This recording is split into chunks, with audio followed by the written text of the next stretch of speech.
The head, the tail, the whole damn thing.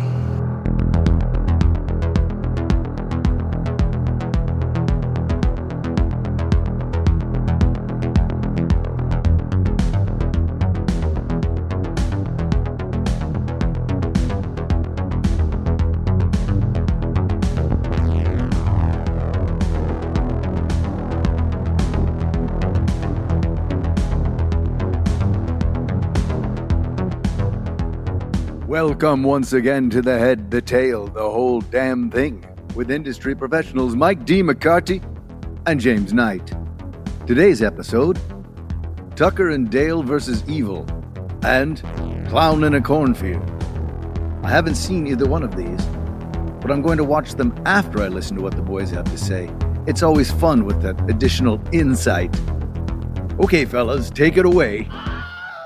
You know, we should talk about it because it ended. Did you watch the last episode of Alien Earth last night? I did. Okay. I did. Verdict?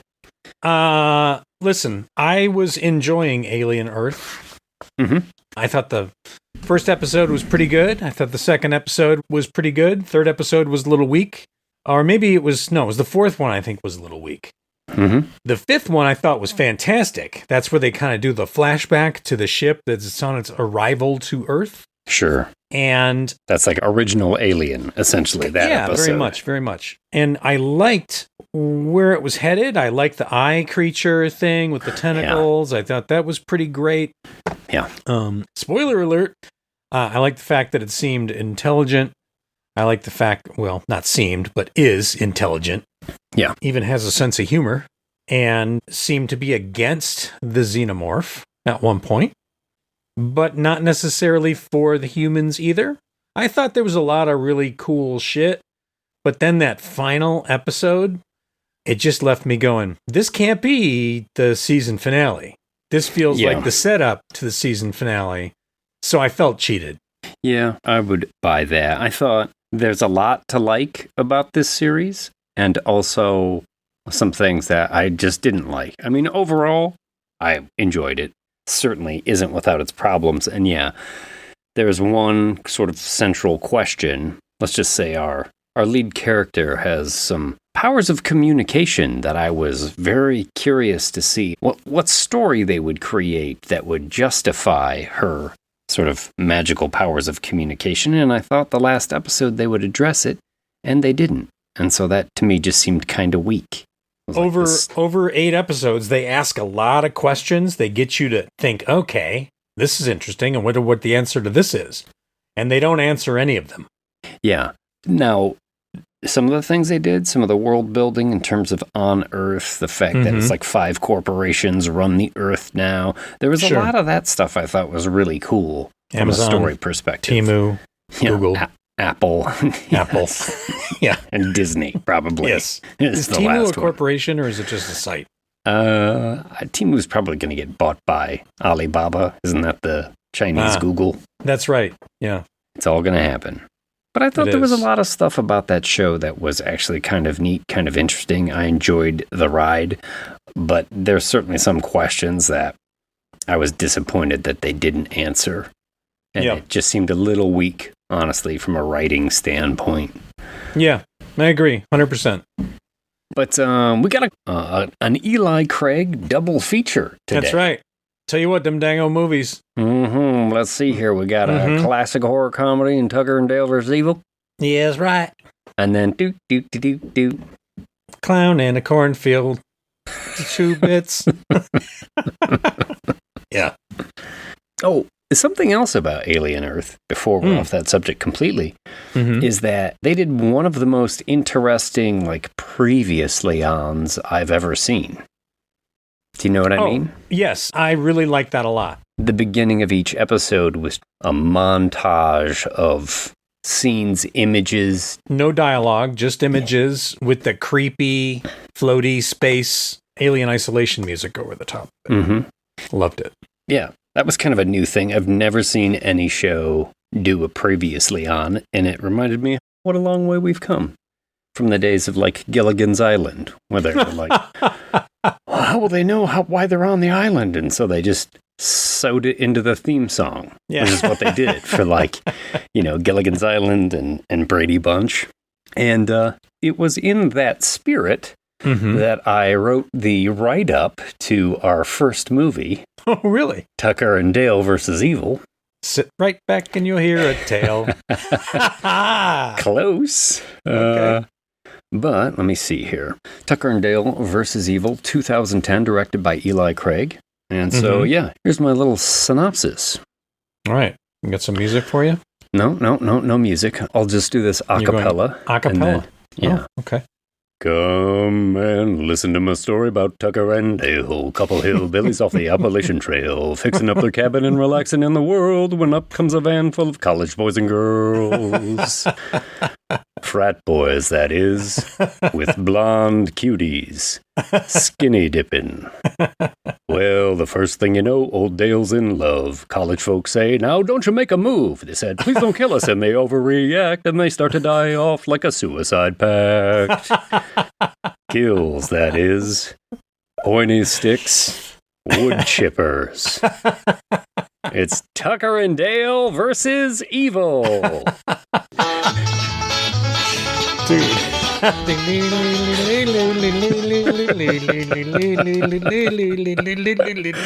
There you go. Yeah. Mike, what do you think of this horror comedy classic? Is it a classic now? I think it's a classic. You know, watching this movie, I forgot how fucking funny it is. Yeah, and how much I really love it. I've probably seen it twice before, and that's it. I think I only saw it once this time. before. And as I was watching it, I was like, fuck, I forgot how funny this is. Yeah. And then I was happy to watch it again with Grace, who hadn't seen it. Yeah. And so she really enjoyed it. Yeah, I'd only seen it once, and then watching it 2 times for our show here. The second time, I brought Harper down to watch it. To see really? How she would react to it. Okay. I'm interested to know what Harpo felt. Yeah, she dug it. I'll say right from the beginning, and rightfully so. This is a much loved horror comedy. And it is. On the head, the tail, the whole damn thing. You know, we always take 2 movies. We take a classic, and we take a new release.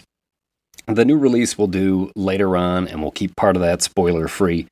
The classic, we just spoil the whole damn thing from the beginning.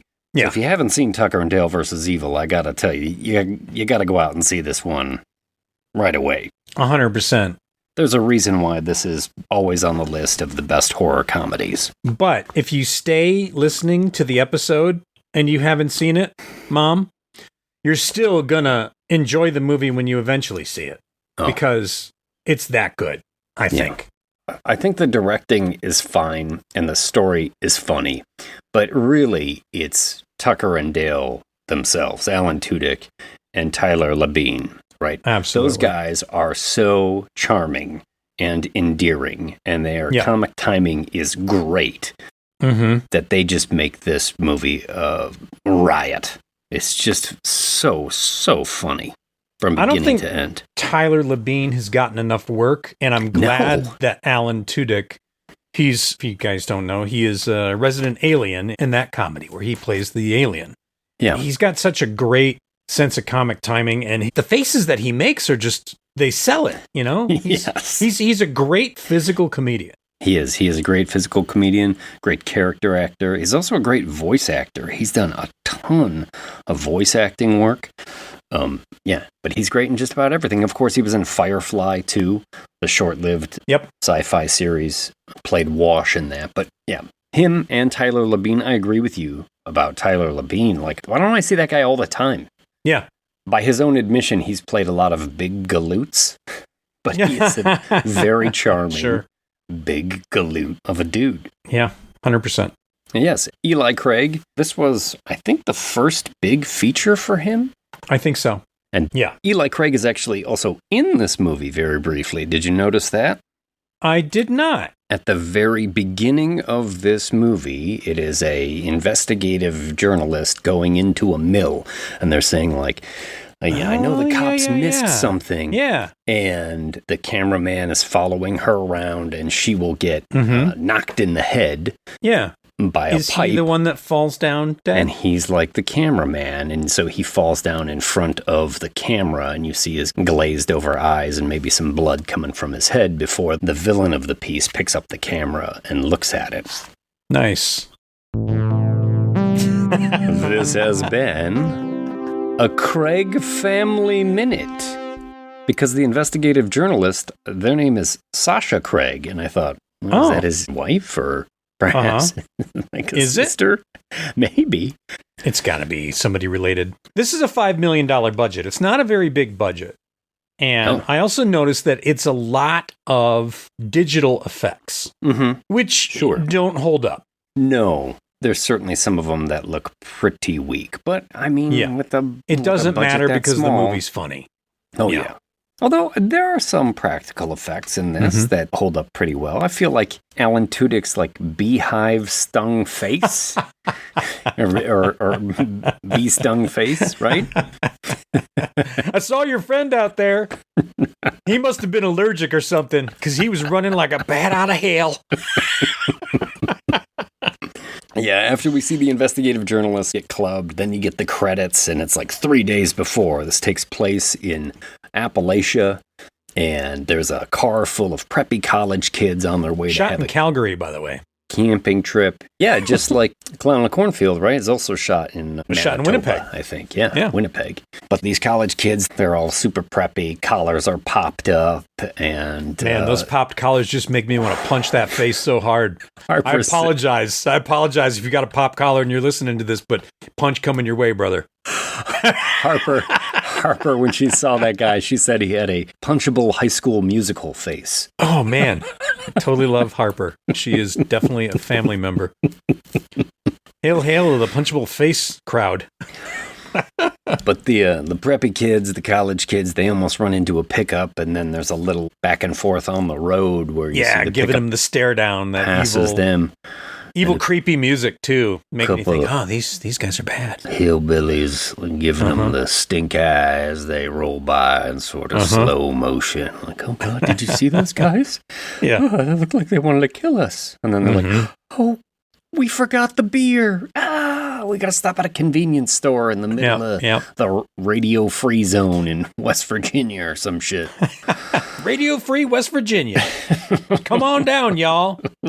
West Virginia's for lovers. It is, right? Isn't that the state for lovers? I think Virginia's for lovers. What's West Virginia for? Murderers. I'm sorry, West Virginia. Oh, wait. You know what's a funny thing I can tell? I might as well tell this story. Grace had a dental incident while I was away on location because I just got back. I know you're looking at me like, what the fuck is a dental incident?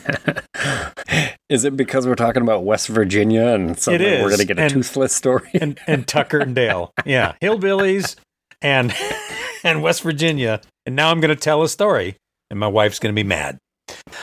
She's going to laugh. It's okay. I'm going to hear her laugh. Listen to my story about my wife named Grace. Poor lady fell, got a hole within her face. Nicely done. So yeah, she's like, I broke a tooth. It's a canine in the front. I'm like, oh no, that's not good. Yeah. And she's like, it's a bad break. And I was like, okay, it's painful. Ouch. No, it's not painful. Like, okay, she's going to have to go get a flipper and go all that. But anyway, she's telling me the story about the fact that she's got the missing tooth. I interrupted her and I said, can you just finish every sentence with y'all, please? And her response was, fuck y'all. Perfect. Thank you. Well done. Yeah. Well done. Ask and ye shall receive. Absolutely. Y'all. This has been a Jesus. Whole damn family toothless minute. Well, the kids stop at the convenience store, and lo and behold, the hillbillies are there too, and they're kind of staring over their shoulders like, look at these kids. Mm-hmm. I mean, the kids are fish out of water. The convenience store has like mounted animal heads on the wooden posts in there. Yeah. And everything looks a little rickety on the inside. Mm-hmm. Everybody inside there, I think, is wearing overalls. Yeah, everyone is wearing overalls. Yeah. Not a popped collar in sight. No. For our college kids, our omega No one else betas. even has a collar. If they did, it was like torn off. Truth. But then the kids get the beer and they're all by their car. And then the two hillbillies, we come to find out this is Tucker and Dale, our titular characters. And they're talking to each other. And Dale's like, oh, Tucker. Dale's kind of the bigger, beefier one. Yeah. Oh, Tucker, you see that girl over there? And Tucker's like, yeah, I see her. He's like, oh, man, we don't have any girls like that around here. And Tucker said, why don't you go talk to her, Dale? Like, you're a charming fella. He's like, oh, no, I wouldn't know what to say to a girl like that. A college girl. I'm just big and dumb. And Tucker's like, oh, come on. You're a great guy. And just smile and laugh. Tell her you got a vacation home. Just go over there and make small talk. And he's like, oh, okay. Well, Tucker and Dale are doing, we will find a bunch of repairs, upkeep, maintenance on a vacation house that they just bought not too far away. Yeah. Vacation house. I love that they call it that. It's a cabin in the woods. It's a shitty rundown cabin in the woods. Yes. Like a former crime scene. Yeah. Cabin in the woods. It is. Yes. Yes. So they're buying all this different kind of equipment. Well, Dale kind of absentmindedly just picks up the scythe and walks over towards all the college kids. Using it like a walking stick. Yeah. Just smile and laugh. And he looks so insane. I think he says, you guys are going camping, huh? Yeah. And here it is, right here. It's the setup, essentially, for the whole movie, is that Tucker and Dale are actually nice, charming, reasonable guys who just get misunderstood around every single corner. And every time they interact with these college kids, whatever they say, whatever they do, kind of gets taken the wrong way. And it gives you the point of view a little bit of the college kids, so you see how they could be misunderstood like this. Honestly, this movie is about our times. Right? It's about people saying things and not quite understanding each other. Oh, man. And it's what makes this movie work so well. It's a simple setup.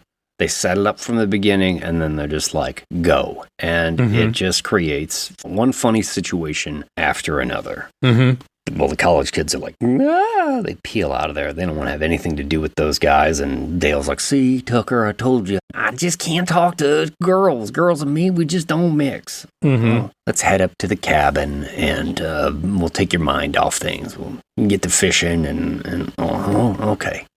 Yeah, it's on the way up to the cabin that they get pulled over by the police. Of course, they're drinking. Yes. They're drinking Pabst Blue Ribbon, you know. Yeah, it looks like Miller Lite, but it just says beer on it. Yeah, yeah. But Tucker keeps referring to PBRs. He does, doesn't he? Yeah. So they're drinking and driving, and suddenly the cops are pulling him over. The local sheriff, they pull over, and he's like, oh, they're trying to like ditch the beers down and get down here. And he's trying to get down to like move something. Yeah. And he gets stuck. And it looks like his shirt stuck. He gets his shirt stuck. He looks like he's got his head in his lap, like he's giving him head. Yeah. And he's like, he's coming. As the sheriff gets right up to the door, boom, he pops his head up and his shirt rips off. He's just sitting there shirtless. He's like, howdy, officer. Yeah. Officer giving him the sort of eyeball, like, what are you boys up to? And Tucker says, we're just heading up to my new vacation house. My buddy Dale, he's been striking out with the ladies, so I thought some man time would do him good. Because he doesn't realize what he's saying. It's, again, misunderstood. So fucking funny. Yeah. The cop does let him off. I mean, he warns him, there's nothing up in that cabin but misery and ill times or some shit like that. But it doesn't stop them. They get to the house, and it is just a ramshackle cabin in the woods. But they are delighted. It's perfect. Absolutely. Look at this. Oh, this guy must have been into taxidermy or something. There's all these like bones hanging from the ceiling. They go to a board where it's like a serial killer's board of news clippings about all these missing teenagers and massacres that have happened around there. But they're like, look at that. 3 for 2 chili dogs at the Corn Dog Depot or wherever the fuck it is. Yeah. No expiration date. And I was watching this with my daughter, and she gets the setup now. Oh, these guys are actually really nice. Oh, listen to them. Oh, she's getting the misunderstandings. But this part, she goes, well, maybe they are kind of dumb. Sure. And then we cut over to the campsite with the college kids, where they tell a spooky ghost story about what happened on Memorial Day 20 years ago when a group of kids in the woods right around here were stalked by a group of hillbillies who massacred every single one of them. Only one lone survivor lived to tell the tale. You know, you're getting the classic. Sure. Teens campfire in the tale, woods. slasher movie Absolutely. around the campfire. Yeah, absolutely. It's a good trope. I've Everybody's always liked the trope. A little freaked out, and then somebody comes out and like, who wants to go skinny dipping? Woohoo! Yeah. Let's go! First of all, that's the first thing you're not supposed to do when you're in the woods and you're camping and you're telling horror stories about people that have been murdered. You don't immediately go to skinny dipping. Yeah. Let's put ourselves in the most vulnerable position we possibly can. Hold on, let me smoke this joint first. Yeah. Let's have unprotected sex later. Well, they go off to go skinny dipping. It's the nighttime, and Tucker and Dale are out on the lake. Night fishing. Doing a little night fishing. And then, hey, Tucker, look, it's them college kids. And they see him kind of frolicking off in the water in the distance. Like, Yeah. And then they see Allison. She's one of the college kids, very pretty blonde girl. And she had a little problem with Chad, I think he is. He is the punchable high school musical face, the popped collar. Yes. Punchable Dr. face Popped Chad. Collar. Yes. Yeah. You're supposed to punch a Chad all the way through. I don't know if you know that. That's if there's a little bit of Chad hanging, you got to rip it off. So you got to punch that Chad hard. Yeah. There will be some hanging Chad a little bit later in this movie. That's right. But Allie had a little trouble with him, so she's a little later to the party. So she's up on this rock a little bit of a distance, and Dale's like, oh, look at that. And he's trying to be polite, and he's sticking his hands in front of his face because he doesn't want to be a peeping Tom. He's a nice guy. Yeah. Allie's taking her clothes off, and then Dale says something to Tucker because Tucker's just looking. He's like, I don't want you to be peeping Tom. And Allie hears him and is surprised and screams a little bit and falls into the water. Sploosh. Yeah. But she kind of hits her head on a rock, and she's not coming up. And Dale's like, she's been down there too long, Tuck. And he jumps in to get her. And as he gets her out from the water and they're putting her unconscious body on the boat, some of her friends see them. They're like, oh my God, it's the hillbillies. They got Allie. And I think Tucker even stands up and he's like, we got your friend. And they're like, they got her. Like, ah. And they all just like instantly run away. Yeah. All right, why'd they run away? I don't know, but let's take her to the cabin and we can help her out there. So they will take Allie's body back to the cabin, wrap her head up, and she can recover there. And she'll wake up in the cabin a little bit. And of course, it looks terrifying in there, bones hanging. It's from a serial ceiling. killer's cabin. Literally Totally. is. Yeah. Yeah. And then when Dale comes in to give her some breakfast, he's got pancakes, right? Yeah. He's coming in with the pancakes. And he just sort of like, when the way it's framed and he's sort of silhouetted and backlit and he looks menacing. And it's like her point of view of like, oh my God, I'm about to be murdered. And he kind of comes a little bit further and she freaks out. And then he's like, oh, you don't like pancakes. I'll make you something else. Turns around, runs out. She's like, what? What the fuck is going on? Well, all the college kids are back at the camp like, oh, the hillbillies, they took Allie. And Chad, he's a little too jazzed for this right away. Yeah. Mr. Popped Collar. Oh, that's the way it's going to be. Survival of the fittest. Killer be killed. I've been waiting for this my whole damn life. You know, like all of a sudden, all like, fucking 18 years. And then Chuck has the truck, and he's like, I'm going to go get help. He's like, we don't need help. We can do this on our own. And Chuck's like, no, I'm going to go get the cops. So one of the college kids goes off to get help. But yeah. I love the way he runs, too. He runs, like, all weird. And I think he says something like, maybe I should go get the cops. And then Chad's like, go if you want to, like in a real kind of menacing way, like if you're a pussy. And he's like, okay. And then he just kind of stumbles off. But the way he runs like a stumbling idiot. Just a funny little characterism that you wouldn't necessarily catch. Yeah. No, this movie is chock full of that kind of stuff. Yeah. It's repeat viewing for sure. Oh, my goodness, yes.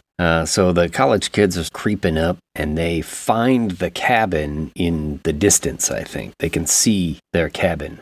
And we cut back to the inside, and now Dale has made eggs and bacon. I hope you like eggs and bacon. You don't have a problem with eggs and bacon. And she's like, why am I here? Well, we rescued you. You slipped off the bluff and you hit your head, and we just wanted to make sure that you're okay. Your friends, they ran off without you. My friends left me here? Yeah, I don't know what that's about, but we're hoping that they can come here and then they can get you. Like, oh, I'm Allie, by the way. What's your name? I'm Tail, Ducker. Yeah, big galoot, laughing, nervous. I ain't so smart. I'm Dale. Talking to the pretty girl, nervous. Yeah. She's like, oh, well, while we're waiting, do you have anything to do? He's like, you like board games? I got trivia is my favorite.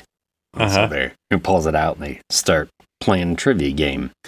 So the kids are approaching and they're like, oh, they got Allie in the cabin. So who's going to go up? I mean, yes, realistically, you'd want to just all approach as a group.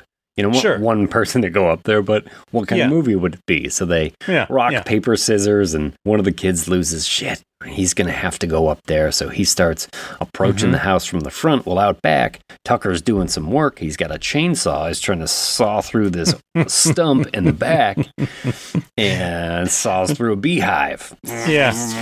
The bees start buzzing around. Whoa! He starts waving the chainsaw around. He starts looking like Leatherface. Just grunting and groaning and whipping the chainsaw around. Whoa, as he's trying, and it's just revving louder. And he starts running because the bees are swarming on him, and he runs towards that kid, and the kid turns around, freaks out, and runs.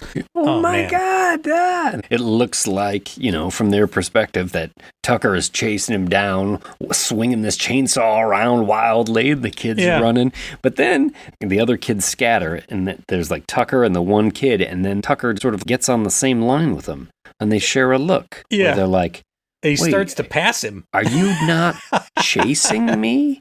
Yeah. And then he impales himself on a sharp branch because he wasn't looking where he was going. What about a pointed stick?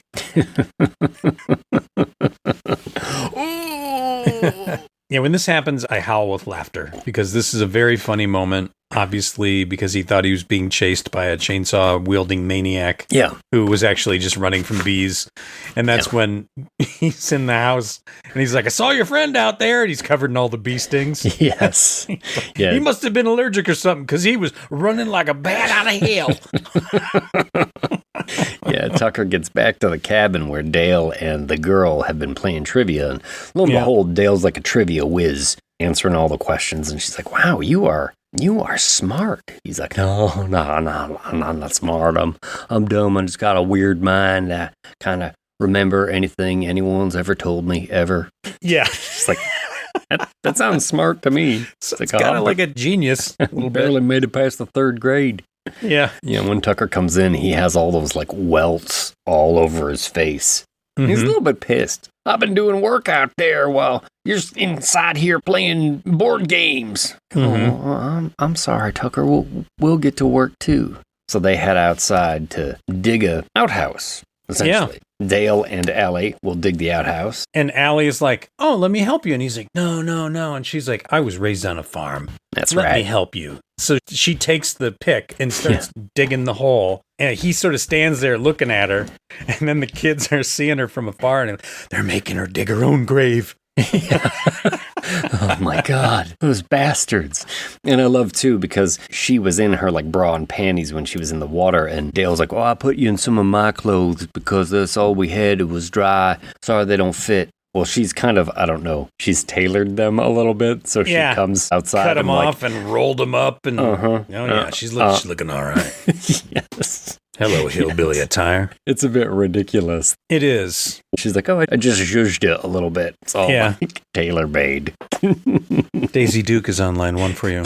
That's right. Hillbilly Couture. Oh, dang. You got them dang old cutoffs, don't you? Mm-hmm. You can see that whole leg goes all the way up. Yeah, so they think, oh my God, they're making her dig her own grave. We got to do something.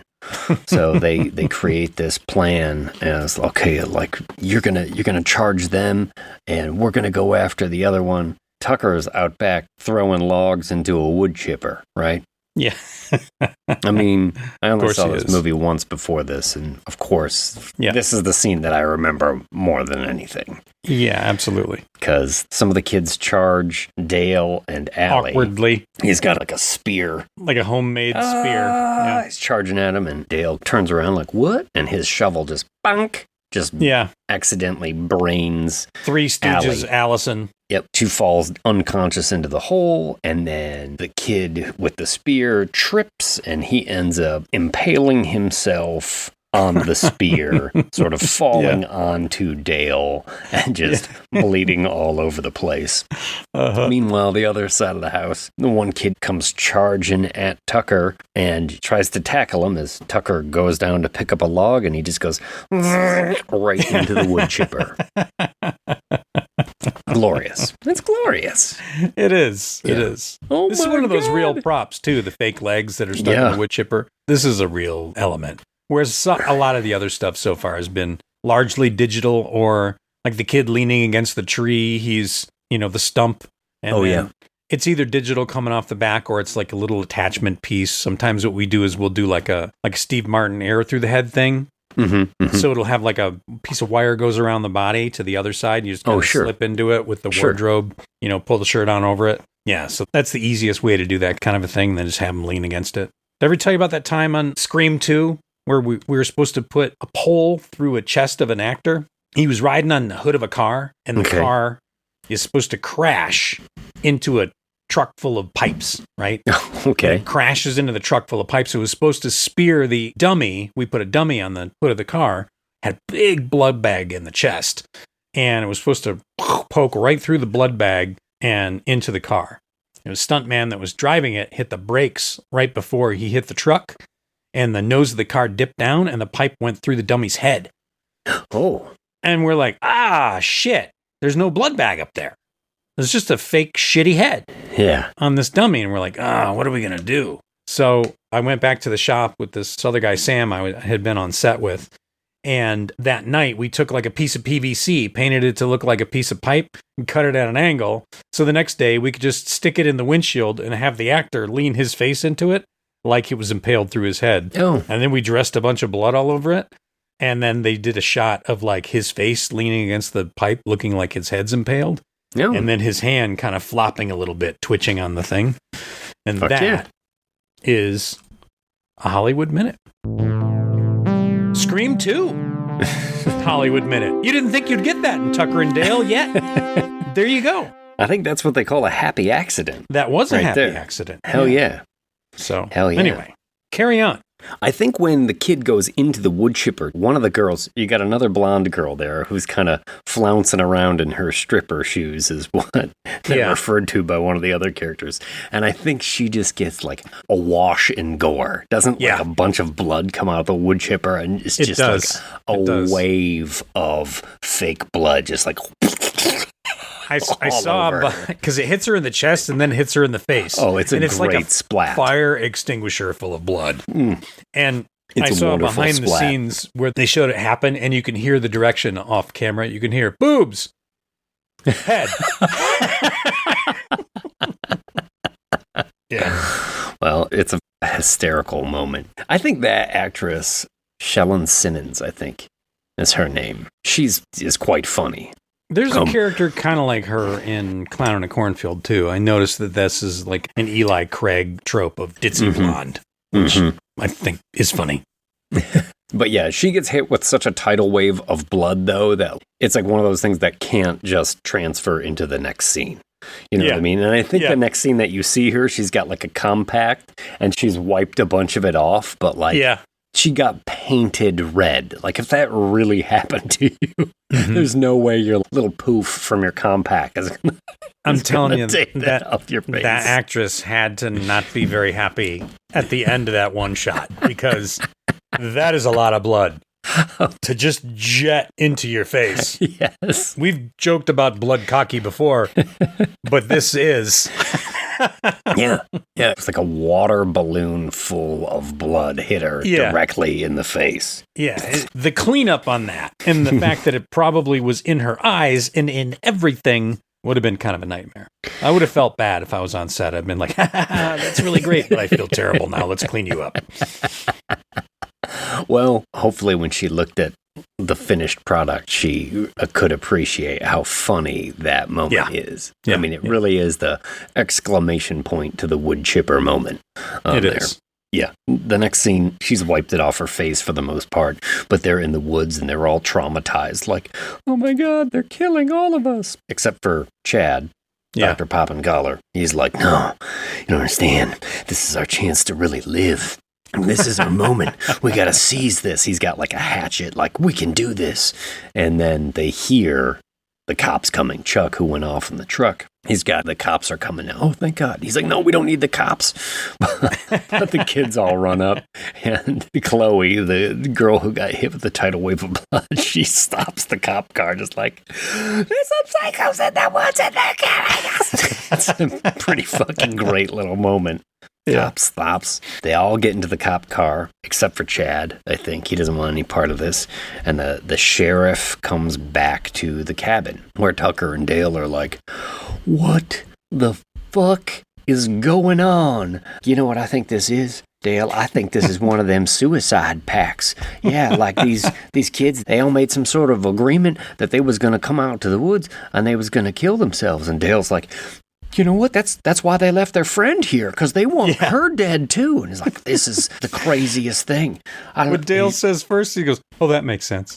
Yeah. And he's like, well, we should go to the cops. And Tucker's like, look, the cops, Dale, like, what are we going to say? Like, oh, hi there, officer. We have had a doozy of a day. Like, oh, we can't do that. And they've got the legs. They're like, let's take these out of the wood chipper and try and... Yeah. They're just trying to clean up all the carnage that has happened around there. Cue the arrival of the sheriff cars. They're both dragging a pair of human legs. There they are, right there. The sheriff's like, you stay in the car. I'll take care of this. He comes out there. And they've got the legs in their hand. And then, just as he said before, Tucker's like, I'll do the talking. Like, that's a good idea. Howdy, officer. Boy, have we had a doozy of a day. He just repeats the same exact thing. And then after he gets through it, the cop is like, do you think I'm a moron? And then Dale says, no, sir, not a moron, just open-minded. But he is kind of open-minded because he doesn't draw his weapon on him right away, despite that they have like half of a person. Yeah. They're like, ugh. I mean, I would have pulled my weapon right away. He's really heavy for half a person, I think is what they say as they're dragging him around. Yeah. But the cop kind of believes him, and then they mention the fact that there is another girl inside, unconscious. Yeah, he's like, wait, you have a girl in your cabin unconscious? I knocked her out with a shovel, but she's in my bedroom now. Yeah. And Tucker's like, just stop talking. Yeah. I knocked her out with a shovel and she's in my bedroom now. So the cop, that's so good. The cop sort of waves at the kids who are all in the cop car, like, you stay there, and he goes inside, and that blonde girl's freaking out. She's like, why is he not arresting them? Why is he going inside with them? What is going on? And they're all locked in the back because it's a cop car. They can't get out. So they're kind of strapped there, but their buddy's in the front seat. Yeah. And so the cop goes in there and he sees the girl. She's still unconscious, and they're trying to explain, like, this is what happened. And the cop's like, boy, you guys are screwed. You know, even if I believe you, you're looking at least 2 counts of involuntary manslaughter. And they're like, oh, man. And as the cop is talking to him, he just goes and he leans on a post. Now, we have seen this post twice already, I think. Yeah, we've seen it once and referenced again. When you lean on it. And a board with a bunch of nails sticking out of it swings down. Yeah. And he leans on it, and they're like, no, wait. And then right in his forehead, this chunk of wood with a bunch of rusty nails sticking out of it sticks right. Cop comes stumbling out of the front door. The kids in the cop car are like, ah! And the cop sort of Frankenstein walks all the way to the cop car, and he opens the door, and he gets his radio out, and he's like, can't manage to say anything before he falls down.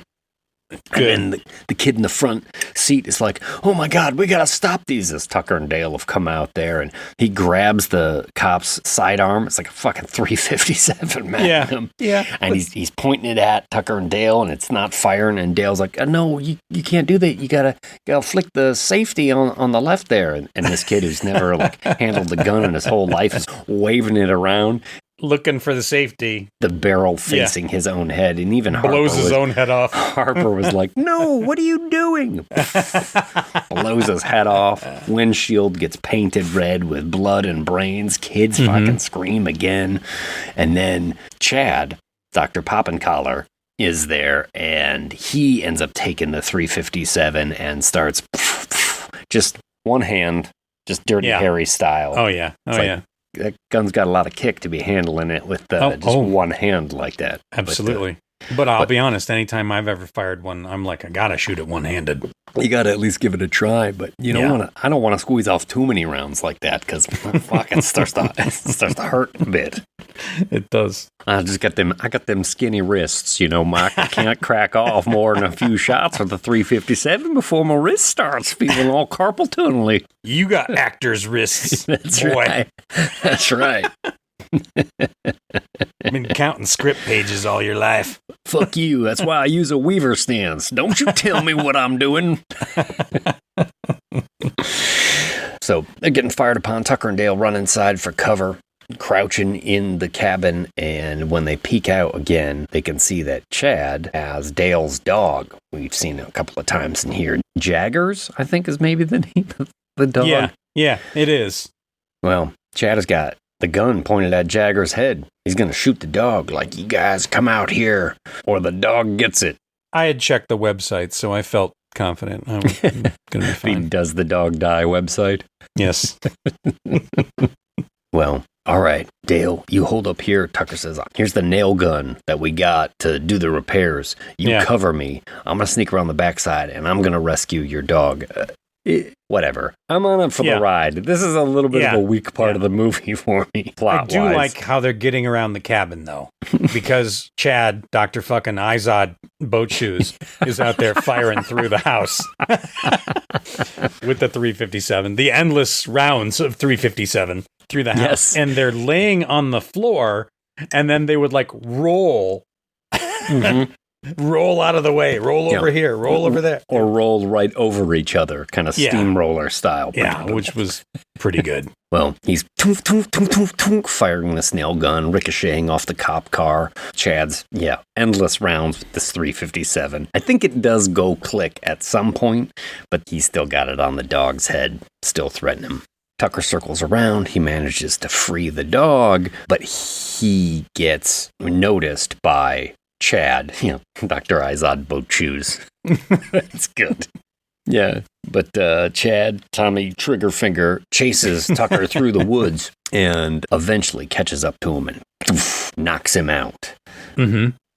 Cuts off his fingers with a hatchet in probably the most unfunny, brutal moment of the whole movie. It is. It's kind of like, huh? The violence is all very goofy, very silly, very unrealistic. And then this moment when he's got Tucker hanging by his feet and he chops off a couple fingers to send it to Dale as a message. They smash it through the window of the serial killer cabin or onto the front porch, actually. Yeah, that's when she's come out of her coma again for the second or third fucking time in the movie. And she's like, my friends are doing what? And he's like, oh, you won't believe what's going on. And she goes out and she sees all the dead bodies, like her friend that shot himself in the head and the dead cop and all the carnage that's happened. Impaled on a spear, and there's exactly half a body just it's been chewed off the front. And then there's a rock wrapped in a piece of cloth. Yeah. And she picks it up because it's a message. That's from Tucker's shirt. And she unwraps it, and he's like, they cut off his bowling fingers. And there's a message in there, too. Now we got your friend. Try and get him. Yeah. Oh, I gotta help my friend. he heads out there. He finds him hanging up, and Tucker's like, it's a trap. And I don't know, I guess Dr. Izod Boatshoes, the poppin' collar man, knew how to set like a pretty wicked fucking snare type trap. There's like a tripwire and a spear comes firing down from the trees. That's some pretty advanced fucking booby trapping he's done here. He learned it on Nantucket Island. Yes. Yeah. Sticks in the ground, nearly takes Dale's private parts off. It's a close call, but oh, thank goodness, cuts Tucker down. And this is when, as he's doing that, Chad and one of the other friends have snuck into the cabin. And they're trying to break her free. Yeah. And she's like, no, it's a big misunderstanding. You don't know what's going on here. And the girl's like, wait, I've heard about this. I read about this in my psychology class. This is called Stockholm Syndrome, when you fall in love with the people that have kidnapped you. And Chad, who's being all macho, he's like, well, is that what's going on, Ellie? Yeah. You fall in love with these hillbillies? You turning hillbilly on me? Dr. Abercrombie and Finch is getting upset. But Tucker and Dale come back in. Hey, get away from her. Allie's like, hold on. Let's just sit down.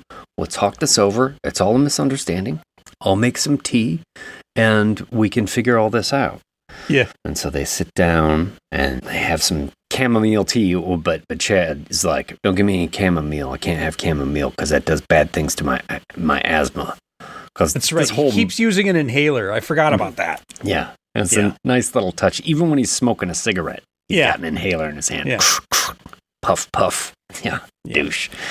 And they're like, well, who wants to talk first? Chad's like, where should I begin? She's like, well, anywhere you want. He's like, a long time ago, before I was born. And they're like, well, maybe not that far back. And he's like, no, I have to give you context.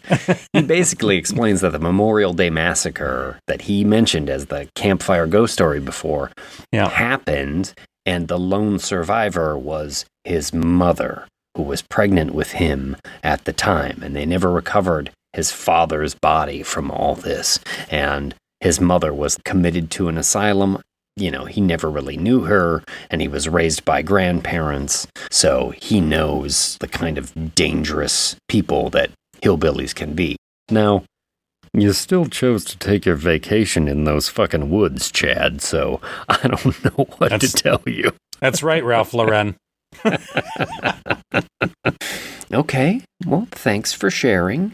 And, as they're having this conversation, Blondie and one of the other friends are sneaking up, and they think their friends are trapped in there. Yeah. So they break in there. I think one of them has a weed whacker that he's using. Yeah, but it's like one of those bladed weed whackers. They come charging in there, and of course everything just goes to fucking hell. Tables get turned over. Somebody takes the weed whacker to the face. Yeah. Terrible digital, but still funny. Yeah, it's during this moment where Chad has like a candle or a lantern or something, and he throws it, and it hits one of his friends, who kind of catches on fire a little bit, and then Chloe, the blonde girl, takes this jar of liquid to try and put him out. Of course, it looks moonshine. like water. Yeah.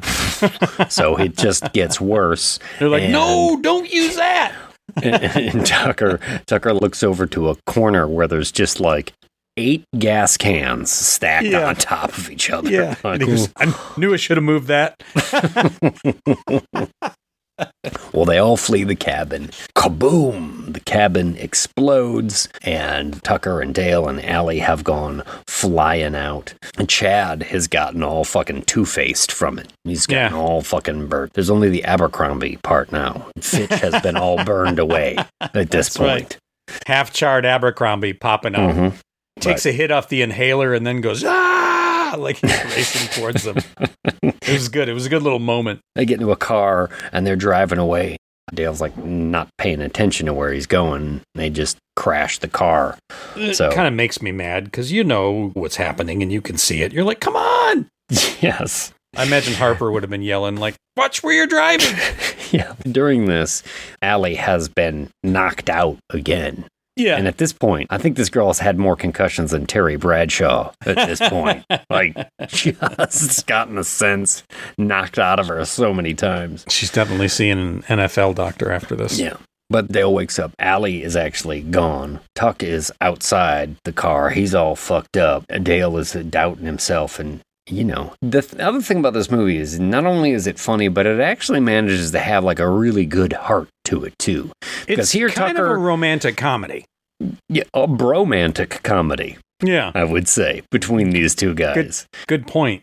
Right? Because here, Dale's doubting himself, and Tucker is just going to start giving him a pep talk. You're better than you think you are. And all those times we were growing up, and I always say, like, I let you win to feel good about yourself. I didn't let you win. You beat me fair and square. You've always been good at things. You're always good at doing things, Dale. Stop doubting yourself. So you go after her.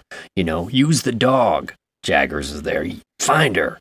So Dale's all inspired now. So the dog leads him to this old sawmill where Allie has been tied to the track, Snively whiplash style, like ready to be fed along the belt to the giant saw blade. Yeah, dastardly, because this is the old sawmill. Yeah. Yes, it is. Yes, if Chad had a mustache, he would twirl it at this point. Absolutely, but it would have been half burned off. But anyway, but instead he's just kissing her and licking her face. Yeah. When Dale busts in there, he had found like a shed full of chainsaws, and he's like, all right, you want to kill her, hillbilly? I'll give you one. So he busts in the room with the welding mask and a chainsaw ready for action. Got tree climbing spikes on his boots. Yeah. Well, Chad starts up the belt, and Allie is moving towards the saw blade, and Dale's trying to get her untied from there when Chad attacks. And not the greatest fight choreography in this movie either. No. It's a bunch of quick cuts and sort of just tossing them around. Did you notice how clever the saw blade gag was, though, on the timber? That's slowly going through it. It's obviously already cut, and that saw is not a saw. It's just a spinning disc. And they piled a bunch of sawdust on top across the cut. Okay. So as it touches it, it just immediately gets rid of it. And it looked just like it was actually cutting, but it wasn't. There was nothing there. Man, I would have thought the vibrations, at least, even just a spinning disc and the track moving would have knocked that sawdust down the groove. But it was probably like a longer grain sawdust, just kind of like, you can buy long grain sawdust. I don't know if you know that. I went and got a whole bag of long grain sawdust. I've been putting it all over my lawn. I love that part in the podcast where they just spend 5 minutes talking about sawdust. That right there, that's entertainment. Thank you, Arkansas fans. Tell you what, man, Razorbacks, holler at y'all. Suey. Yeah, so there's a pipe, there's a chainsaw, and Dale at one point takes a hatchet. It's like a shot from a 3D movie all of a sudden in Tucker and Dale versus Evil, because he takes the hatchet and he throws it towards the camera, and it chops the ropes so that Allie can get free and not get sawn in half like a magician's assistant. And at this point too, I think Dale, like there's a shot where he kicks Chad in the leg and snaps his leg. Yeah, with the tree climbing spikes. Yeah, but it's weird because it really has no effect on the fight. That's one reason why I'm criticizing the choreography on this. Super Chad. The storytelling takes kind of a backseat to the gags that they're pulling off of this. But Dale and Allie manage to escape for a little bit. They run into an office where they find a huge sort of late act exposition dump. It's like, look at this old newspaper here. It's all about the Memorial Day killer that Chad had talked about, the ghost story. I think Eli Craig likes late act exposition dumps. I'm just going to say that now. And they find out, they deduce that the Memorial Day killer, looking at his picture, because he looks an awful lot like Chad, actually. Like J. Crew himself. Was the father.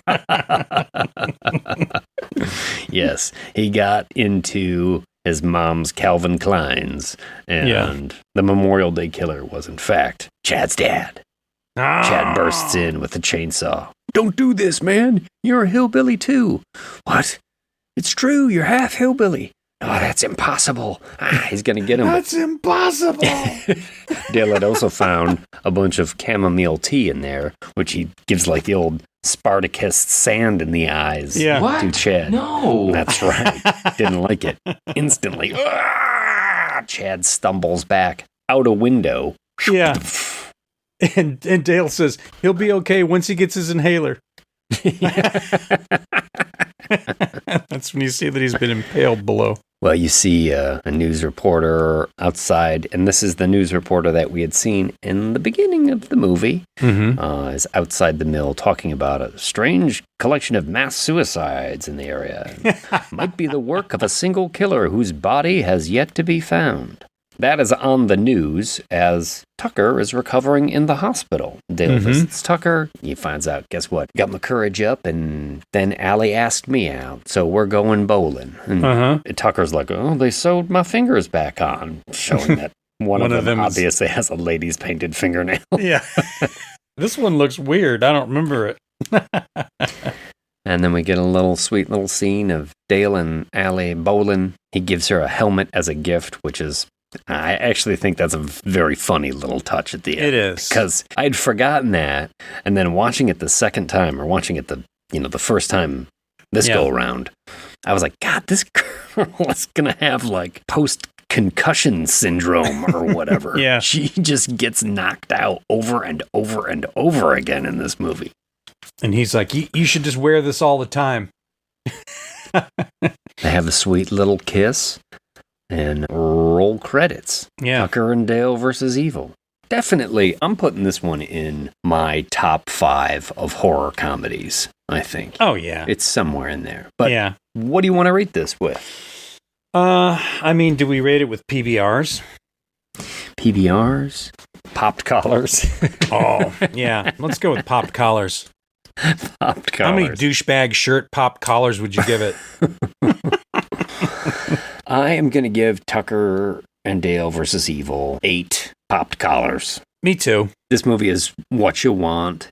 It's funny. It's got a great heart. Like you said, maybe some of the effects don't hold up so well anymore, but I don't care. I mean, it has a lower budget, and really, their two performances are just so gall darn charming. That, Ding dang all y'all. I give it an 8 straight too. 8. It's a straight 8 from me too. And what's funny is after the movie, I asked Grace what she would give it, and she was she loved the movie, but it was like, no, it's like a 6. And I was like, or no, I think she said it's a 5. I was like, how can you say you love the movie and give it a 5? And she was like, well, you guys rate things too high. I was like, what do you mean? And she goes, well, look, Braveheart's a 10, right? Alien's a 10.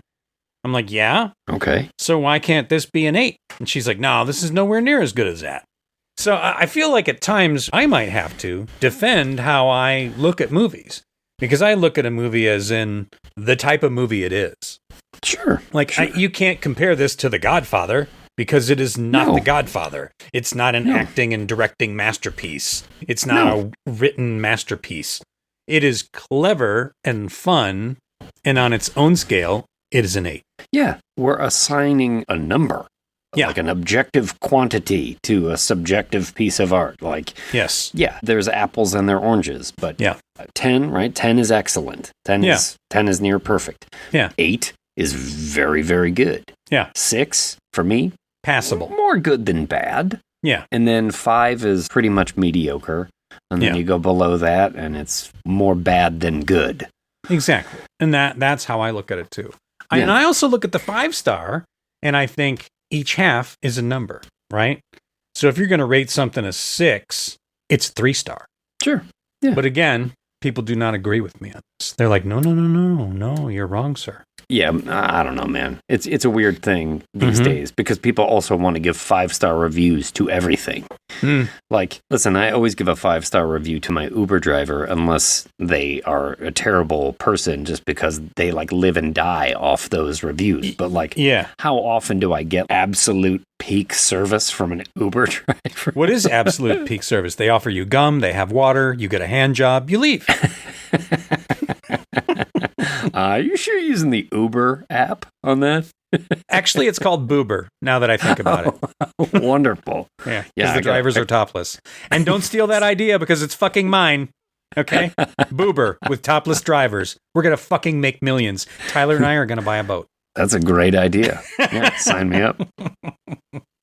Free rides to the whole damn family. Yeah. I'm trying to think what the Lyft equivalent would be. Just like dudes with no pants on. Maybe it's shift. Oh, Stick? yeah, there you go.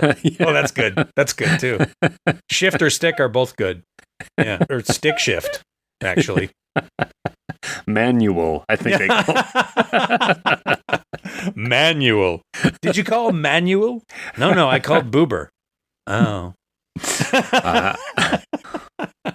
I sprung for the Boober X because I wanted a little bit more size. Yeah, the Boober XL, that's something special too, you know. It is. Yeah, you got to pay for it though. You do. That's going to sap your wallet more than you want. Sure. But, you know. It's a ride you're never going to forget. They'll let you plug in your phone. And you get free gum. They'll let you jack in right there in the car. No one can steal this idea. It's patented now because we said it live on the air. It is our idea. Today's date is Tuesday, right. September 25th. It's 8:29 in the evening. Shall we head into the lobby, and when we come back, we'll talk about another Eli Craig joint, Clown in a Cornfield? Absolutely. Let's go take a break. We'll be right back.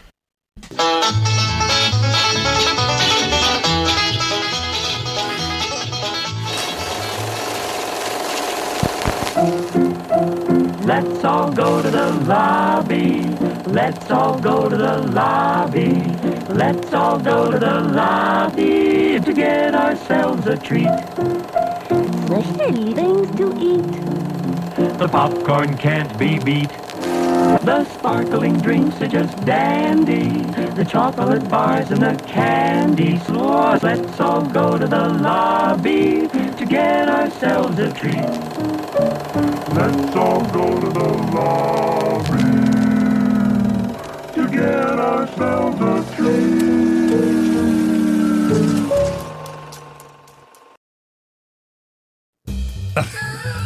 Hey everybody, what's going on? I'm Nick. I'm Andy. And we are your professors from /U. /U. Yeah! Hello, I'm Nick. Hi, I'm Andy. And we are /U. Oh, why are you so sad? Oh, man, I'll try to get. And we are a podcast called /U. We...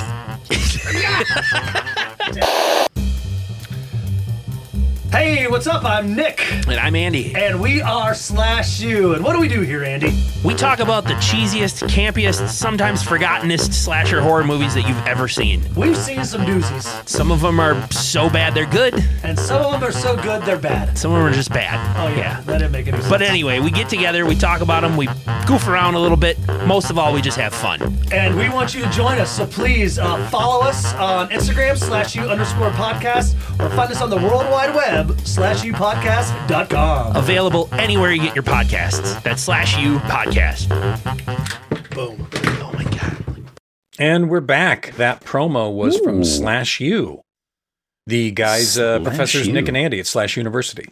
Yeah, I got a chance to meet Professor Nick himself at the Milwaukee Horror Con a few weeks back, and that dude is shot out of a cannon. I mean, I think they both are kind of shot out of a cannon, but to meet him personally, it was a lot of fun, but that's sort great. of blew my hair back. Like, whoa! It's like a double-barrel shotgun full of candy corn and VHS tapes, and I mean, I don't know how you're going to fit a VHS tape into a double-barrel shotgun, but in my world, it's just magically working.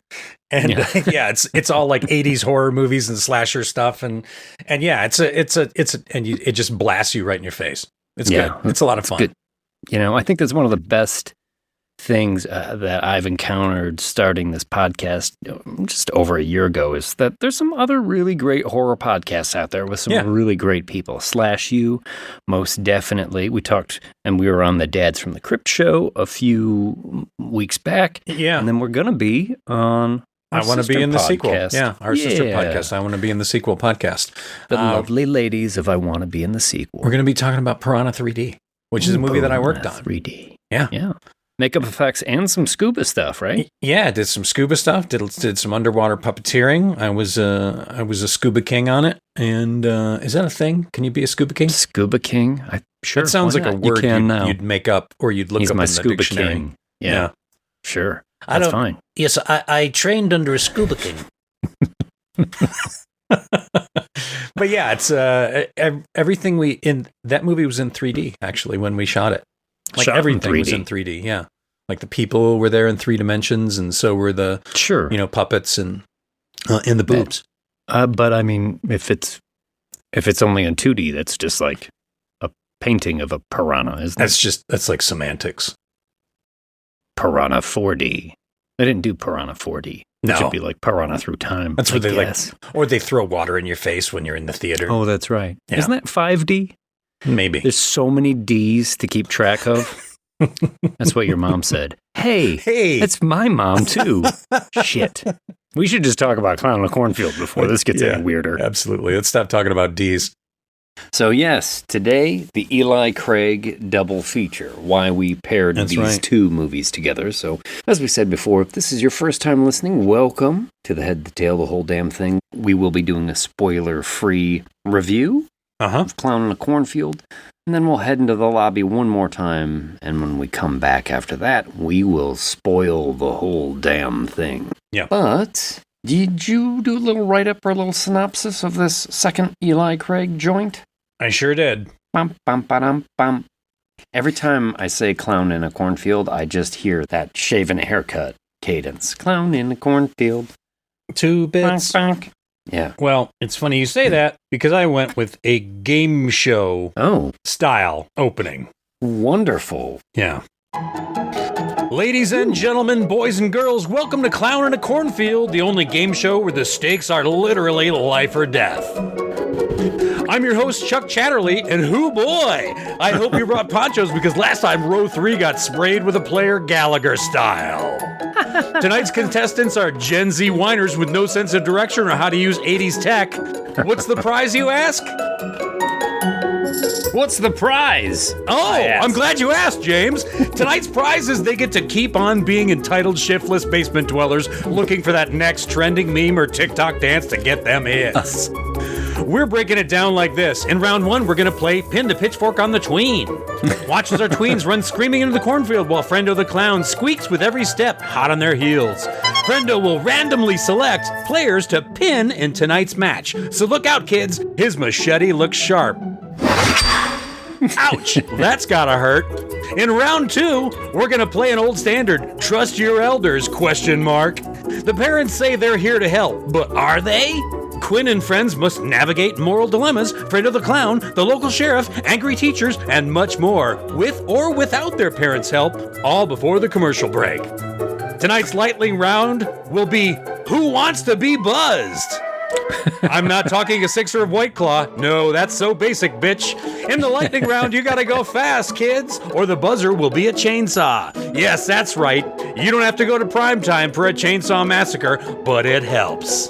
And that's how it's gonna break down in tonight's episode. So tell me, James, are you a friend or foe of Friendo the Clown? Friend or foe of Friendo? Boing. You know, I didn't realize the first time I watched this that this is based on a series of young adult books. Sure. That is written by a guy I know, Adam Cesar. That he wrote them knowing that, like, teenage kids like slasher movies. Yep. And in the realm of young adult fiction, there was really nothing like that. Nothing like that, like a young adult slasher fiction. And so he wrote this series of books. The first time I watched this movie, I did not realize that. And I think I was ultimately disappointed by it. Mm-hmm. It just wasn't hitting for me. I wasn't able to discover the tone. And, Tucker and Dale versus Evil, they set up that joke right at the beginning, and it carries through the whole movie, and it works so well. I don't 100%. think that this movie sets itself up nearly as well as Tucker and Dale, and it was hard for me to find the right tone the first time. The second time I watched it, then I had done a little research. Then I realized that it had this background of being young adult fiction. And so I thought, well, maybe it's asking for a younger audience. So I'll try and put myself in that position. I think I enjoyed it a little bit more the second time. Did you suck down like a applesauce juice box? And... Yes, I had a little strawberry applesauce out of a pouch that Mom packed in my backpack. Yeah, you had a bologna sandwich. Yes. You sat down and ate a pickle. Stuffed a handful of goldfish in my mouth and washed it down with some Capri Sun. Yeah. But no, ultimately, this movie falls flat for me. I think it's really uneven. And there are some things that I like about it, for sure. Mm-hmm. I think Katie Douglas, our final girl in this movie, I think she's really good, actually. I would like to see her in more movies because I find her to be a really engaging character. I think the acting in this movie is decent. I'll be honest, when I found out what this movie cost, I respected it a lot more. Do you know what the budget was on this movie? I do not. What was it? Give me a guess as to what you think the budget was. Gosh, I'm terrible at this. Let's say this cost. Tucker and Dale was $5 million. So what do you think this was? Gosh, Tucker and Dale was 12 years ago. I'm going to say this was made for $9 million. Okay. Are you ready? Yeah. Under $1 million. They made this for under $1 million? Under $1 million. How insane is that? I don't know how that's even possible. How do you? Neither do I. How do you pay people for that? I don't much know. less make what you needed to. And they pulled it off. This has practical effects in it. This has a pretty outstanding clown costume. It's got Kevin Durant, who is a decent actor, been in a few things. Is it Will Sasso? Is that the guy that plays the sheriff? Will Sasso, from Mad TV and the Lemons Vines. If you remember those old Vine videos. Yeah. The movie looks good. It's got a decent soundtrack. So when I found out that this movie cost under $1 million, like I'm thinking, what do you mean under $1 million? Like 900,000, 800? That does not seem possible. But yet everywhere I looked it up, it said under $1 million. When I talked to Doug Morrow from Character Illusions, who did the practical effects and the makeup effects in this movie, I was like, how the fuck did you guys do this movie on the budget? You couldn't have got that much money. And he's like, no, I got X amount of money, which was not a lot. And I was like, and you had to do all that for that? And he goes, yeah, we made 26 clown masks. I was like, are you fucking kidding? That alone, I'm going to charge a lot of money for. You know? Yeah. So that made me give this movie a little bit more respect after I had already watched it. And I'll agree, it didn't win me over. I didn't go, wow, this is great. It's got some funny bits in it, but it's a little uneven. And it kind of flip-flops. I didn't hate it, but I didn't love it. So it just kind of like goes into that somewhat forgettable range, I guess. Yeah. Even though I think it's clever, I think it'll make a good sequel. I think it's a good series of books. I think that Adam really sort of hit his own little gold mine, which is fantastic. And I hope they make a sequel. And I hope this makes more money because this made money opening weekend. It made $3.5 million on a $1 million budget. Well, now, sure, they probably spent $1 million marketing it too. But even that, they still made money opening weekend. So this is already just cranking out cash above what it spent. And fucking good for them.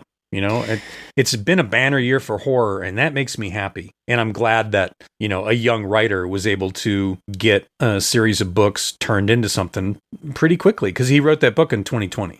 Yeah, and I guess there's 3 books out already, and I watched an interview with him talking about just finishing, actually, the 4th book. I think they still have edits and stuff to do before that one gets published. All of what you just said is very impressive, and I would never have guessed that they made this movie as cheaply as they did. And kudos to the producers for pulling off truly a magic trick, because it does look pretty good. My biggest issue with this movie, though, is that, and perhaps this is baggage I took from Tucker and Dale versus Evil, is I thought, okay, Eli Craig, this is going to be funny. I mean, it's called Clown in a Cornfield, which is kind of a really out there title to begin with. It's like, how serious am I supposed to take a movie called Clown in a Cornfield? That's a goofy title. Yeah. I think it has some good laughs in it, and then there's some sustained laughs in it, but they don't happen until like an hour into the movie. Yeah. Yeah. It gets so far before I find something I'm like, oh my God, that's funny. And then the next scene, I'm like, oh, that is legitimately funny. Oh, that's funny. And I feel like it starts picking up some steam there. And I just thought, like, it does. Where were all these laughs at the beginning of the movie? The first time I saw the movie, I didn't realize it was supposed to be a comedy until too late. Well, and the second time I watched it, I started looking for things that were funny. And I caught little things like the clown's squeaky shoes. Yeah. You know, the first time the movie opens and, you know, there's the party and then the girl's like, let's go into the cornfield and take her top off or whatever. And they're going to go get down in the cornfield. And they get out there. And then you see, like, he's chasing her. And he's like, you got really big shoes? Looks down. There's like a giant clown shoe print. Yeah. I mean, that's funny. And then you see the clown's foot step into frame and it goes, and I'm like, okay, I like that. But they didn't do that every time. Like, during the chase sequences, there should have been the entire time in the background. I think that was a missed opportunity. But maybe I did write in my notes, it must be really hard to sneak up on somebody in this giant clown costume you've got. Because he does, in typical slasher fashion, sometimes appear just like right around the corner. Yeah. Yeah. Towards what I was saying before about, like, maybe this is actually geared towards a younger audience. The second time I watched it, I also was watching for stuff that I thought was funny. Yeah. And although I think, like, the big footprint is, you know, amusing and the squeaky shoe is kind of funny, the laughs you get from Tucker and Dale versus Evil are almost all character-based, situation-based. They rely on the actors. All you get a little bit of that in this, but not later on you do. But in the beginning of the movie, I mean, it's like it's a sight gag. It's like a big shoe print. I mean, it's amusing, but it's not pushing this into any sort of real horror comedy. No. And so that was my biggest issue, was that this movie is uneven. And I heard Eli Craig talking about, and the writer, they were both talking about how, like, Eli Craig was injecting his humor into the script as he was going over it and he was directing it and stuff like that. And I just don't think it's in there enough in the beginning of this movie. Yeah, he wrote it with Carter Blanchard and Adam had written the book. So yeah, so that's my number one issue with it. It's just like, it seems to take itself a little too seriously, or it's just the jokes aren't landing until an hour in. And then it's almost like the jokes are written by somebody else completely. Like, it's like, oh, these are now landing. You know? Well, you're right. It's a little uneven. And it's not to say that this is a bad movie or, you know, an unhappy watch. I think you got to go into it looking for it to be funny, and you'll catch those things. I'm going to disagree. Earlier. Yeah? I'm going to disagree. You can say it's a bad movie? I will say this is a bad movie. Yeah. All right. The one that I thought about a little bit about also is Hell of a Summer. When we reviewed Hell of a Summer, that also obviously had some young people at the helm of it, and they had written a movie that was for, you know, a generation or two below me, like some Gen Z kids. But, like, I got it. I got the humor in that. And I thought they did a really good job at being able to make fun of that generation, but still being part of that generation. It didn't seem like they were condescending to them. And this one, it makes fun of this generation, and it is legitimately funny, but it's some cheap shots too. Now, ultimately, I think this movie has some messages and some themes wrapped up into it that are based on the generations.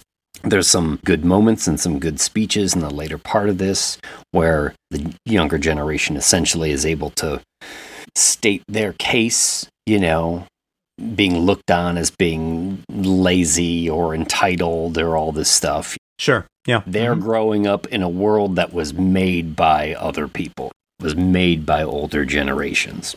But I don't think it handles that as deftly as Hell of a Summer did. And I didn't love Hell of a Summer either. I just think they did it a little bit better than Clown in a Cornfield.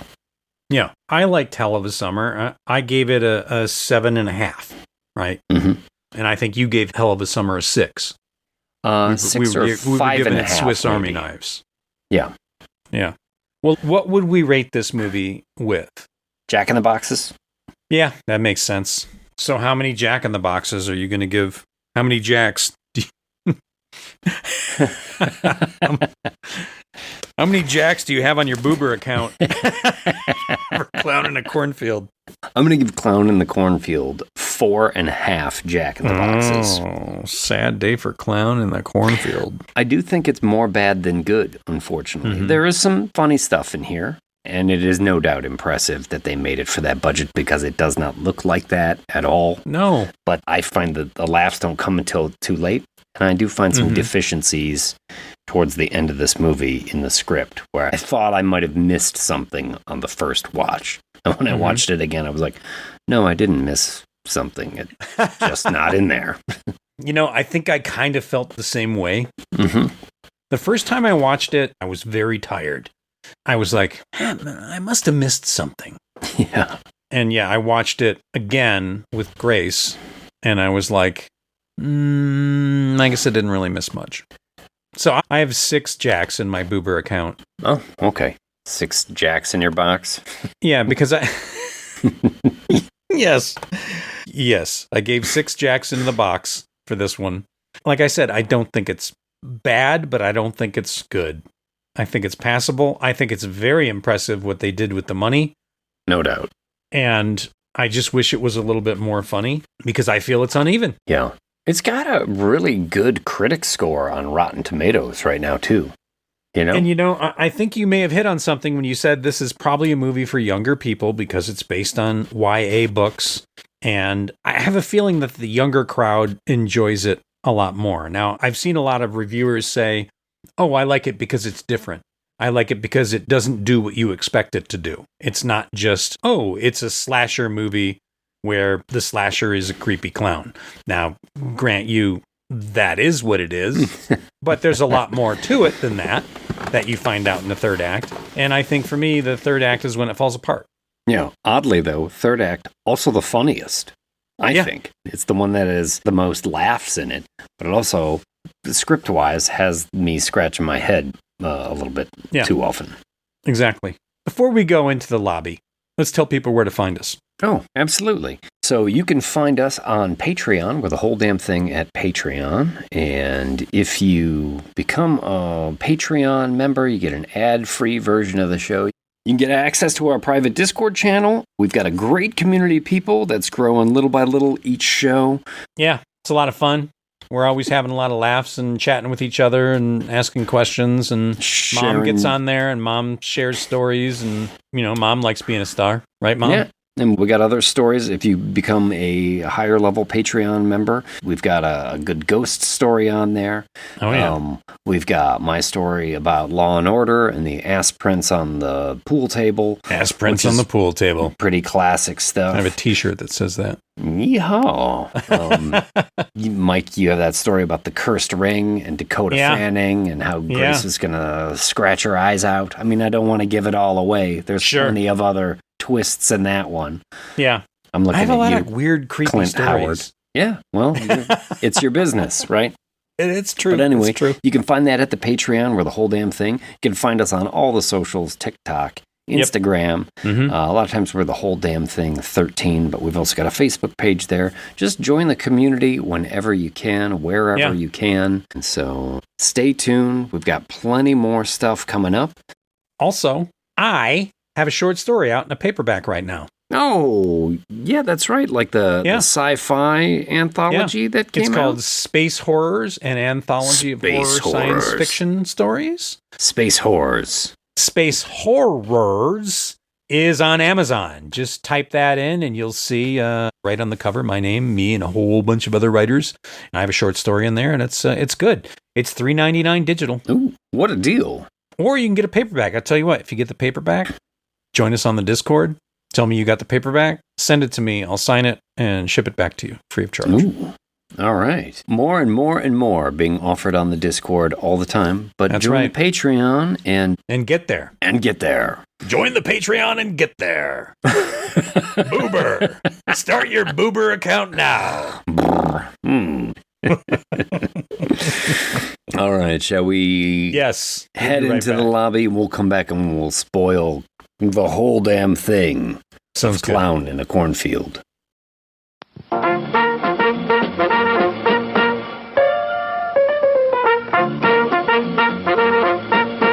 We're happy to have you with us this evening and want you to enjoy every minute of your stay here. And while you relax and stretch, visit our concession where you'll find something to please you. There are ice-cold drinks, delicious sandwiches, ice cream, coffee and snacks, and many other pleasing treats. Our foods are fresh and tasty, our drinks satisfying and refreshing. They're so good. It sounded like you cocked a gun there. What was that? Oh, I was just getting ready. I just ordered from Boober Eats. And so I was just making sure. You know, I hate to say it, but like, Boober is kind of $1 million idea. It fucking sure is. And I can think of Boober Eats as just like a mobile Hooters. It's like the person that delivers the food to your door is just some woman with big cans and a fucking skimpy outfit. It's $1 million idea. But she's so totally bored with the job. She's like, exactly. Hi, your Boober Eats is here. And for our friends of other persuasions, maybe there could be Chub Hub. Just be like some dude with a huge package delivering your fucking Taco Bell. I have a little this applesauce in a little. You got it in a little pouch, little food pouch there. Little food pouch. When you going to the moon, is that what's happening here? You're just going to make sure that you don't spill any. No, it's when you're on set. You know they have craft services, right? Sure. I spent a whole week on set, and I've noticed other people. I've noticed this happen. People go to Crafty, and they'll get like, let me just get a bag of chips here.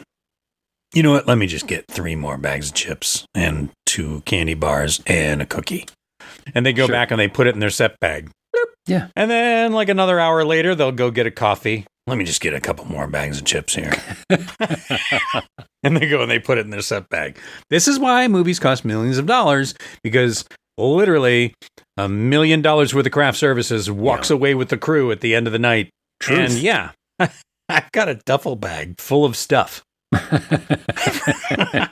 And they had all these little one-shot applesauce shooters, essentially. So, I suck one down. I feel like I'm fucking 12.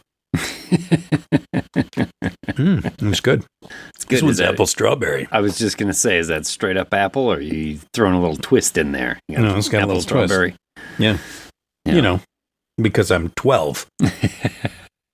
Boober. So how's this one start out? I know it starts out as a flashback with a fucking rockin' punk rock song. Yeah, it's 1991. A bunch of burnouts outside a barn that looks like it's part of a corn syrup factory or a corn syrup warehouse. Bay Pen corn syrup. Corn syrup's not good for you. High fructose corn syrup's not good for you. Now, is high fructose the only variety of corn syrup, or is there other corn syrup that is like lower fructose? Fructose. I would like a low fructose. I would like a lower fructose. Yeah. Corn syrup. Yeah. How is your corn syrup? Is that high fructose? It's My low. doctor says, okay, I can only have like a medium fructose at the most. Yeah, there's a level of fructose which is better for you. Yeah. Low fructose corn syrup, a sweetener made from cornstarch that contains less fructose than high fructose corn syrup. You don't say. Less fructose than high fructose? You had me at lower fructose. You've always got me there. LFCS typically contains 42 to 55% fructose. Was that sugar jargon for low fructose corn syrup? Was that LFCS? Or was that the Mormon Church? I always get those confused. The LFCS. LDS? Yes. Typically contains 50 to 55% more Mormons. Oh, how sweet. 53 to 55% more sister wives. Well, that'll raise your blood pressure. No, low sure the fructose hell corn will. syrup. I guess it's out there. It is. Just waiting. I sunk all my money into the low fructose. Oh, man. You think they got low fructose on the Corn Hub? Low fructose? I don't know. If I'm going to Corn Hub, I'm looking for high fructose. Yeah. Oh my gosh. Yeah, you pedal to the metal. It's got to be sweet. It's got to be sticky. It's got to get all over the place. Oh, yeah. that kind of thing where you get it on your fingers and then your fingers kind of stick together. Oh, yeah. Like, they kind of web a little bit as you spread them apart. Yeah. Oh, and everybody loves that feeling, right? Oh, man. That's a good shot of fructose right there. This has been brought to you by Fructose. It's what you want. Yes, they're outside the Bay Pen corn syrup barn. 1991, bunch of burnouts. They're smoking their marijuana. They're listening to their loud music. They're stoners. Drinking their Mad Dog 2020 in their Boone's Farm. And then one girl wandering out in the corn field. And he's like, hold on, let's smoke some weed. And she takes off her top and he's like, we can smoke some weed later. He follows her into the cornfield. Okay. First sign kind of a joke. Yes. Oh, what's this big footprint doing here on the muddy cornfield? You got some big shoes. Wait a minute. Yeah. She have big old feet. Wait a minute. Was she a great big foot person? Well, he loses track of her, and then she comes stumbling out of one of the rows, crashes into him, pukes up blood. Oh. Pukes up some high fructose blood syrup. Yeah, it's true. The corn syrup, is it in the blood still? It is. They used to use corn syrup. They still do it? Still is. And you don't put anything else in it if it's going to be mouth blood or eye blood, because you don't want to get those other chemicals that we use as preservatives in the eyes or in the mouth. And also, we will use sometimes photodeveloping fluid, which is essentially alcohol and soap. That will allow it to not beat up on clothing. So if you have a little bit of blood at Halloween and you're like, I put it on my costume and it looks all beaten up and stupid. Well, what you need is to break the surface tension. And you break the surface tension by putting a little bit of alcohol and soap into it. Just like a tiny little bit. Like just mix up like a teaspoon of soap. Or a thimbleful? Yeah, of soap. Like liquid dish soap. And then a big old squirt of alcohol, maybe even like a quart of alcohol, depends, and then mix it all up, and you'll find it thins it out a little bit and makes so that it won't beat up on stuff. So, but obviously, there's really only one question that needs to be answered here, and that is fake blood. High fructose corn syrup or low fructose corn syrup? I believe it's a high fructose corn syrup. Oh, damn it. I was just hoping to find a use for the low fructose. Got all my money in there. This has been a Hollywood corn syrup minute. Brought to you by Fructose. By the way, we know it's fructose. We're just saying it wrong. Is it fructose? Yeah, I'm sure it is. High fructose? Fructose. Yes, I'm just going to agree. Send us a hate mail and let us know how to say it. Sure. I remember when we were growing up, you were always playing with Mr. Potato Head. Yes. Sounds fucking weird to me. Mr. So yeah, this girl barfs up blood. Oh my God. And then this clown appears out of the cornfield. What the and pitchforks this guy. This guy will not be the hero of our movie. This guy is merely already the second to die here. Yep. Pitchforked and raised up over the cornfield, coughing up blood. You always like a good pitchfork kill. I do. Jason's done them. Prowler's done them. Yeah. Pitchforks. They're not just for the devil anymore. Brought to you by Fructose. Bidford Pitchworks. Title screen, Clown on a Cornfield, and then we get the Now subtitle or super title. Well, here we go. Kettle Springs, Missouri. It is a father and a daughter moving into a house out in the country in Missouri. They're coming from Philadelphia. A recent family tragedy has shook everything up, and they have just moved in. The father is a doctor. He's going to take the office of the country doctor in this small, somewhat depressed Missouri town. His daughter is not happy with the move, and this is Katie Douglas, who is playing Quinn. Quinn is going to be our heroine and our final girl in this movie, and as I said before, quite charming, actually. I think she does kind of a great job anchoring this film. But yeah, there's no cell service in the house. There's a dead raccoon in the chimney. It's just one sort of shitty thing after the other. She's 17. She doesn't have a car yet. And she's in her senior year moved into this little town in Missouri and is not thrilled with it at all. So getting ready in the morning for her first day of school, and her dad is played by Aaron Abrams, who I recognize from Hannibal, right? He's one of the coroners in the Hannibal TV show. Okay. And then Scott Thompson, the guy from Kids in the Hall. But he plays the dad in this. He plays the doctor, and he's kind of absently staring at the coffee pot. Mr. Coffee is just dripping all over the countertop. She's like, Dad. Mr. Coffee's just dripping all over the countertop. Yeah, Mr. Coffee should get that looked at. He should. He's got some high fructose problems. He may be suffering from low fructose or LF.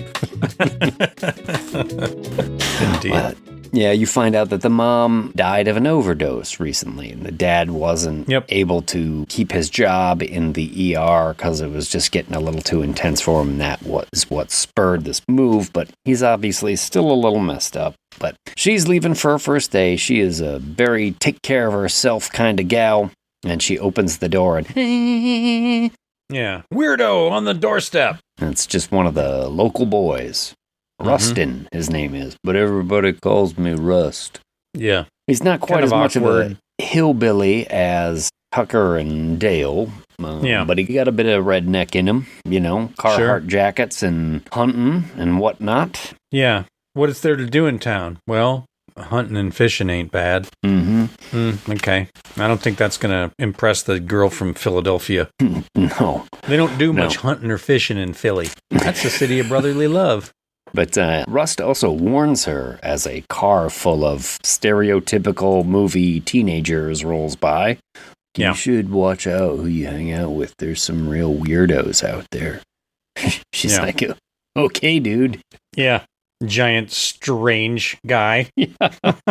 Well, he gets her to school, but maybe she's just having trouble getting around on her first day, ends up coming into her math class a little late. Math class taught by an absolute dickhead of a teacher. Again, on the second watch, I'm like, okay, this movie is made for a young audience, so I should expect that some of these adults will just be paper-thin assholes, but he's just being mean for no reason, handing out detentions all slapdash around the room, and the kids are playing pranks on him. He pulls down the screen in his class to project something on there, and there's like a poster of his face has been pasted onto like a beefy Chippendale dancer body or something. The kids all giggle, and he gets all upset about it. You're going to take the test right now.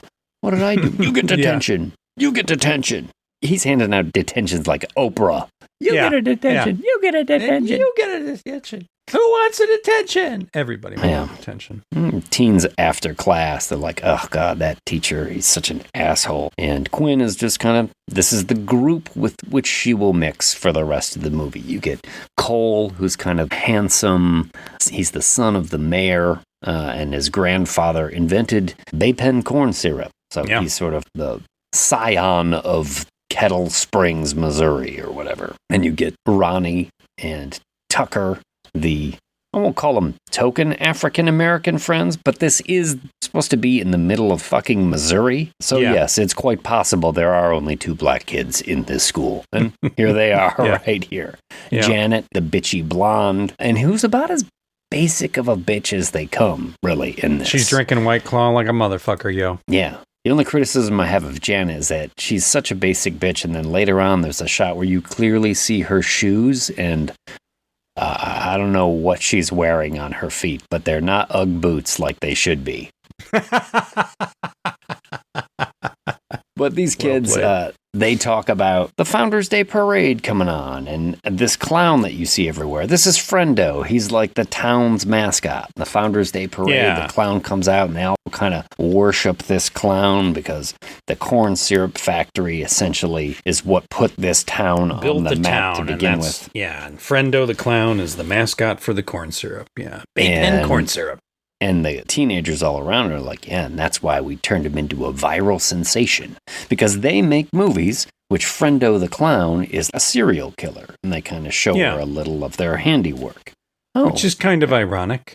Yes. It's a very strong coincidence that will play out later in this movie. But I will say this, too, like, having been through high school myself and knowing the kind of kids who are into the, let's say, the audio visual arts or who are making movie, they don't all look like picture perfect. Not really Hollywood this group stars. Of kids. Yeah. No, exactly. No. This is there's not a nerdy one in this bunch. And, no, there really isn't. Where was the movie nerd kid that was just like, in the first Scream, what happens is... Yes. Yeah, where's the Jamie Kennedy film nerd or whatever?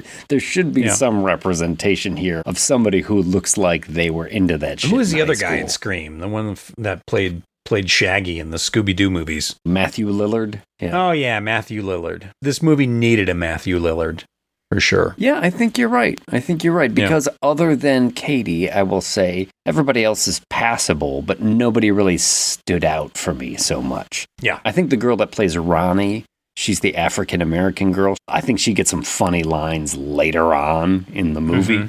That I noticed the second time around. But yeah, honestly, the friend group here, I think, is a little bland. Yeah. Yeah, and then we'll get a little scene of the doc and the daughter here at a diner after school. He's talking to her, and she's like, oh, my first day was terrible. The teacher gave me detention. He's a real dick. And you will meet the sheriff in here who comes out, like, hey, you the new doctor? This is Will Sasso from Mad TV and a lot of other projects. I will say Will Sasso, he's a little bit too Texas for me.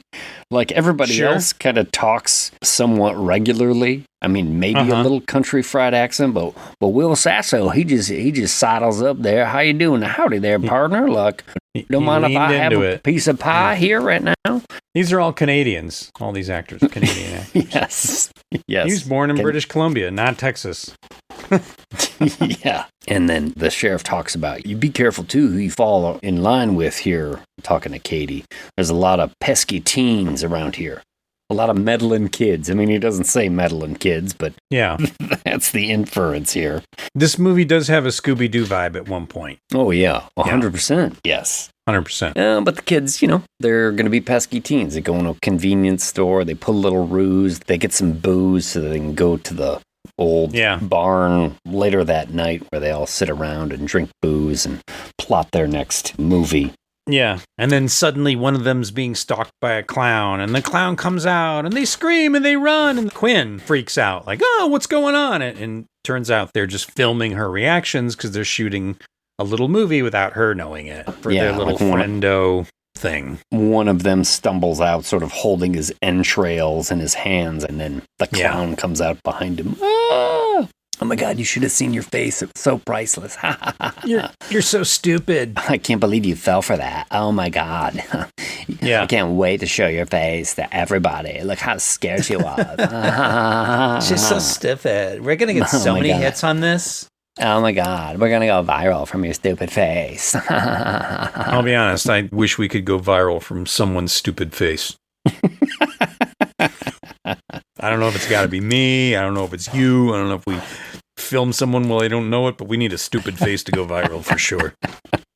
You also hear during the scene that they may have accidentally burned the factory down.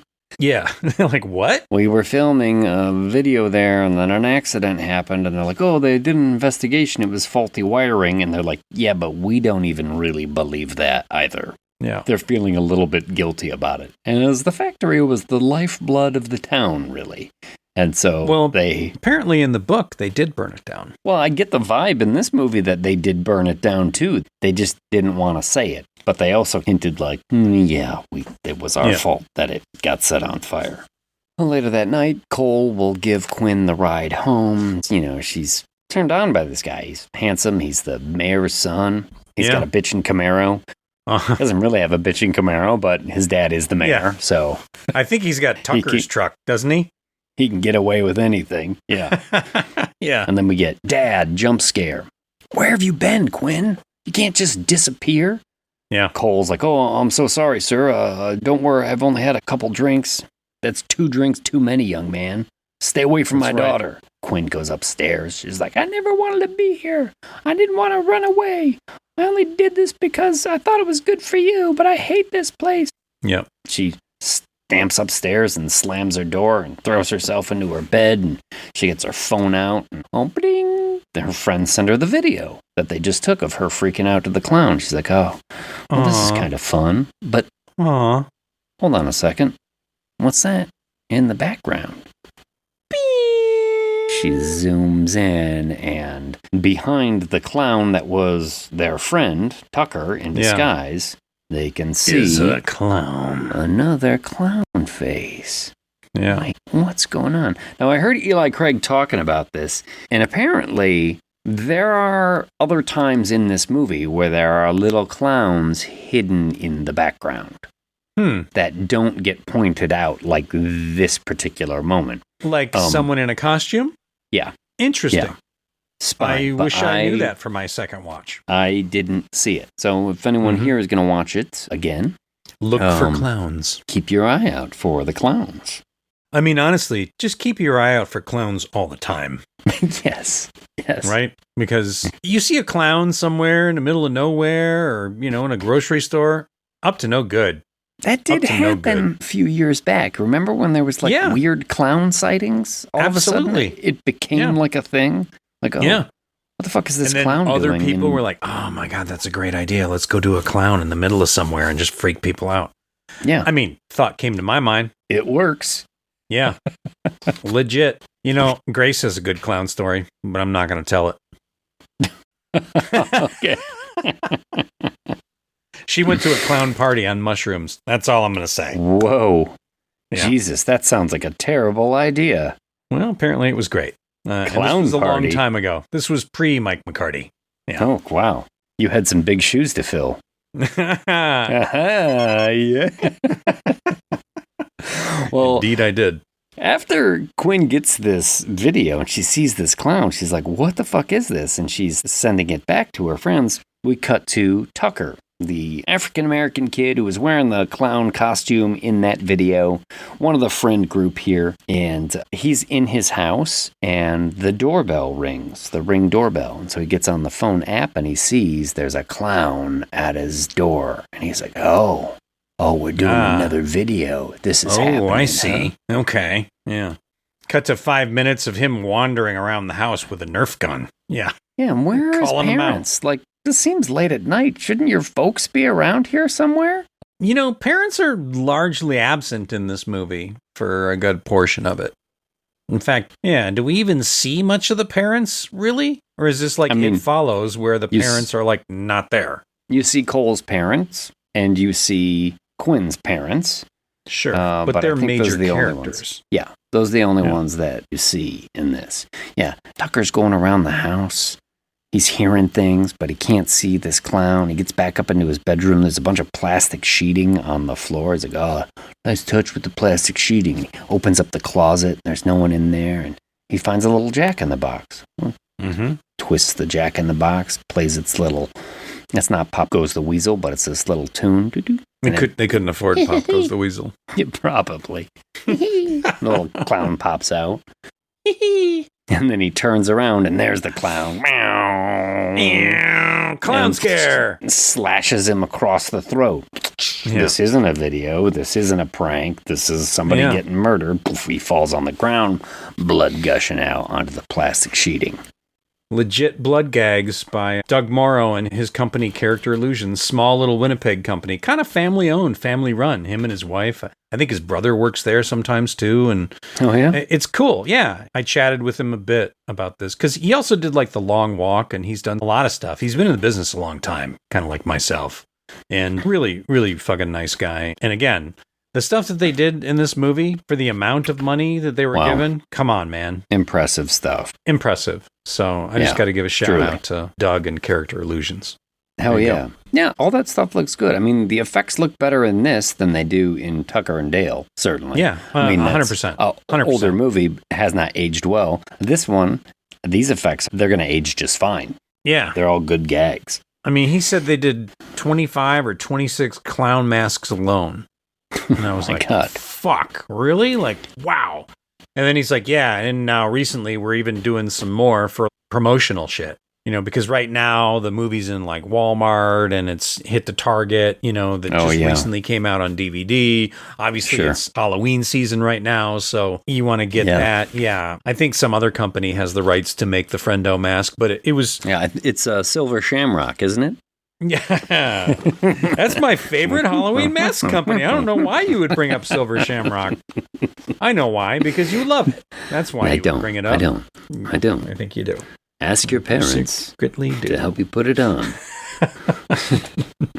But the next day they're out. It kind of cuts to the next day. It's the Founders Day parade. And all the friends are getting there. There's Cole and Janet and Ronnie and Matt Tucker. Nowhere to be seen. But they're like, yeah, we're planning another big prank. Let's see what goes down. And somebody comes out as the big Friendo float is coming down the street. And, you know, everybody's on the side. The mayor's there waving to everybody. And the float's coming down. And somebody with a Friendo mask and no shirt on, riding a unicycle, juggling like smoke bombs. Boxer shorts. Yeah. This is an odd prank. Oh, yeah. Because who the fuck is this? Yeah. If I saw this, I would just think, well, this is a weird clownish thing to be in the parade. But this is the prank that they wanted to do, I guess. Yeah, it doesn't necessarily look out of place, though, in the parade, although it's a bit weird. No. What does look out of place, though, is then one of the smoke bombs goes onto the float and it catches fire, and then the giant Friendo statue comes crashing down on everything, and they ruin the parade. This isn't as good as the parade being ruined in Thanksgiving. No, not nowhere near. But of course, I did. Out fucking standing. I did think of that, right? Yeah, so did I. But the sheriff sees him, you know, after they're like, oh, our prank has gone wrong. The sheriff sees him. He's like, you kids. Cut to jail cell doors slamming, and they've all been put in the clink for a little bit to cool their heels. Putting those kids in jail. Okay, sure. Yeah. I mean, I was put in jail at like 14 for like 10 minutes. Did it scare you straight? Was that the end of your wanton ways? No. It wasn't. But you pretend like it's the most awful thing in the world. You're just like, oh my God. You keep going down that road, son. This is what you're going to end up in. Oh, no. I'm looking at my watch. Can I just call a Boober X and get me out of here? Well, obviously, Gwen's dad not happy that she got thrown in jail. I'm like, detention? Now you're thrown in jail? I mean, to Dad's credit, it does look like she's fallen in with the wrong crowd. They've been there fucking 2 days. She's already two days. Pissed off every authority figure. But there's a thing about the authority figures in this movie is they're always wrong. Yes, they are. Well, she's grounded. So then we're going to cut over to another one of our kills in this movie as Matt is working out. Yeah. Benching 225. He's just throwing it up like, yeah. Then he's drinking like a can of beer. Yeah. Getting ripped and getting ripped. That's what you do if you're fucking pumping iron. Oh, man. You slam a PBR, crush it, throw it against the floor. You're ready to go, dog. Ready for another set of 8. Come on. Give me a fucking muscle milk and a fucking old Milwaukee. Let's go. But hey, what's this Jack in the Box that just appeared on the bench? Don't play the clowns Jack in the Box. seem, at this point, supernatural. Yes, like you play the Jack in the Box and Friendo the clown will appear. And that summons the clown or the Jack in the Box. That's what I thought the first time I watched this movie. Of course. I think that's what it that's is. what you're sort supposed of to leading feel. you to believe. But then later on, when we find out that that is not the case, I'm like, well, it's disappointing. What's that all about then? Like I said, I feel like it would be very hard to sneak up on people wearing size 23 shoes that squeak when you walk. Shoes, yes. Yes, exactly. But we get the bench press kill, right? He's putting the weight up, and then there's the clown. Oh, very funny, Tucker. Ha, ha, ha. And he takes a hacksaw, and he puts it on the other side of the bar. And the guy's like, come on, man, I'm spent. Don't do this to me. Come on, what are you doing? Don't do this, bro. You don't have to let the hacksaw just come down and fucking decapitate you, man. Like, just throw the weights over to the side or something. You know, there's other ways that they can go. It doesn't have to come directly down on your neck. What? No. Yes, Mark Wahlberg. Yes. But no, that's exactly what happens is Friendo helps the barbell come down on his neck, and then his head, like, rolls into a cooler, which shuts. It's like, it's a good little masking of the decapitated head. Like, you really don't get a chance to see it too much, but you get the effect. Yeah. You get to see it a little bit later, a touch. Yes. And that's in a good slapstick moment. Yeah. And then Quinn is home. She's grounded, but that doesn't stop Cole from texting her. Hey, you coming to the party? And she's like, I can't do it. He's like, really? Because I'm right outside. We can sneak out. And so, sure enough, she sneaks. I mean, the brass on this chick. Detention, jail, and she's still like, fuck it, I'm sneaking out. So she kind of tucks her dad in because he's passed out in the living room, just like watching old episodes of Sanford and Son or some shit. Which is what you do. Sure, of course. When you're a broken widower who's just moved into the country and whose daughter is turning to a life of crime. You want to see that Lamont is a big dummy. That's right. Will this finally be the big one, Elizabeth?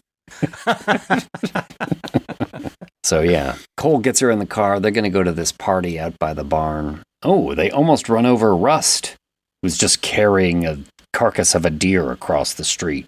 Yeah, because they're so easy to carry. Yeah. Rust is obviously a giant. And he has some sort of history with Cole. There's a little back and forth there. Yeah. They had some sort of friendship, but it doesn't look like they're friends anymore. And Rust is like obvious red herring for could be the killer. Yes, absolutely. But Cole takes her to the party. Hey, let's do some shots. All right. You know, it's the annual post-Founders Day party. The DJ at the party, the kids like, yeah, let's hear it for the man that made this all happen, Cole. Like, speech. And Cole gets up there and he talks about how, like, he wants something says, more. Friday day. It's Friday. You ain't got no job. Yep. And you ain't got shit to do. Woo! That's right, Cole. Yes. Cole gives a little speech, and Quinn's looking at him like, wow, this kid's hot shit. He's handsome. They dance a little bit, and then she, like, takes him out to the shed outside of the barn. Like, what's in this shed? Oh, yeah. They're making out, and he's like, let's take it slow. Shed. Yeah. He's like, slow down, girl. She's like, I drove a boober here. What are you talking about? It's pedal to the metal now. Yeah. No, she's like, oh, you like slow kisses? And starts like slowing down like that. And he's like, no, I mean, like, let's get a beer kind of slow. Oh my gosh, what have I done? I'm so embarrassed. I'm so embarrassed. So I gotta stupid. get out. And he's like, no, hold on. She's like, I don't want to hold on. This is, now it's all weird. And she leaves. It's not me, it's you. I mean, it's not you, it's me. And Janet and Ronnie are out there, the other girls in the friend group. They're like, oh, did he reject you, finally? He rejects everyone. Yeah. You could have told me that, Janet. Yeah. Basic bitch. Goddamn fucking White Claw in her hand. It's pumpkin spice season. Yay. Pumpkin spice. The fucking name written on it. So as she's talking to him, they see a girl stumble out of the cornfield with an arrow in her back. Yeah. Hi, Ginger. Oh, and then Quinn's like, oh my God, what? And Janet and Ronnie are like, no, stop. You fell for it once, but this is obviously Tucker and Matt pulling a prank. Like, now you just have to play with it. And so they go up there like, oh, nice one, Ginger. Ha ha ha. Ooh, look at this arrow sticking out of your back. And then like a decapitated head gets lobbed out there wearing a clown mask. Yeah. And they peel the mask off, and it's Matt's head. Oh, you did a plaster cast of Matt's head. I see. Oh, my God. It looks so good. Oh. And Janet throws it at Ronnie, and blood splatters all over her face. Thank Shades you, of Eli Tropic Craig. Thunder. Yeah. Oh, you got it all over me. And then Quinn is down at Ginger's body with the arrow sticking out of her back. And she's like, guys, I don't feel a pulse. And then they come to the realization it's not a prank. This is really Matt's head. Oh my God. They start screaming, and this is kind of funny. This is good. The chase that happens is good. The hiding in the house is good. Yes. So they're freaking out there, and then a friendo comes out of the cornfield with a high-powered crossbow. It's a pretty sweet crossbow he's got. Yeah. And the DJ is out there. He's like, hey, look, it's friendo. Thunk. Right in the head. Sticks the DJ in the head with the crossbow bolt. He goes down. Yeah. Everybody's screaming. And then they run around the corner, and there's Rust with a shotgun. Get down. Boom. Blasts a fucking friendo. Yeah. Shooting a clown with a shotgun. I mean, that's pretty satisfying. That's not as satisfying as, like, knocking a leprechaun across the room into a wall, but it's still pretty good. You know? Yeah. But shoot a clown with a shotgun is a close second. Sure. Yeah, there's no cell service. They slashed our tires. We're trapped here. And then an army of clowns start coming out of the cornfield. One friend. This is the moment you start to lose me.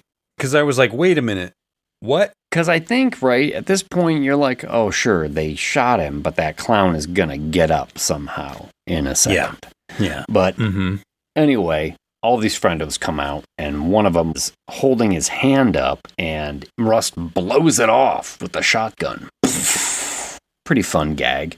I was like seeing somebody's hand get exploded off with a firearm. Yeah. Taxi driver style. Taxi driver style, absolutely. I don't know nobody named Iris. Clown down.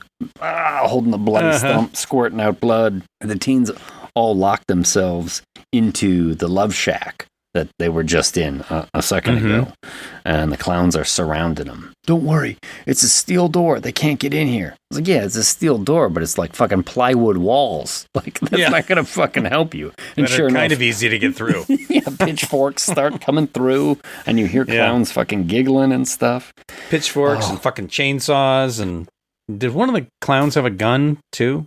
No, just Rust got the gun. Yeah, I don't think they have a gun. Chainsaws, machetes, pitchforks.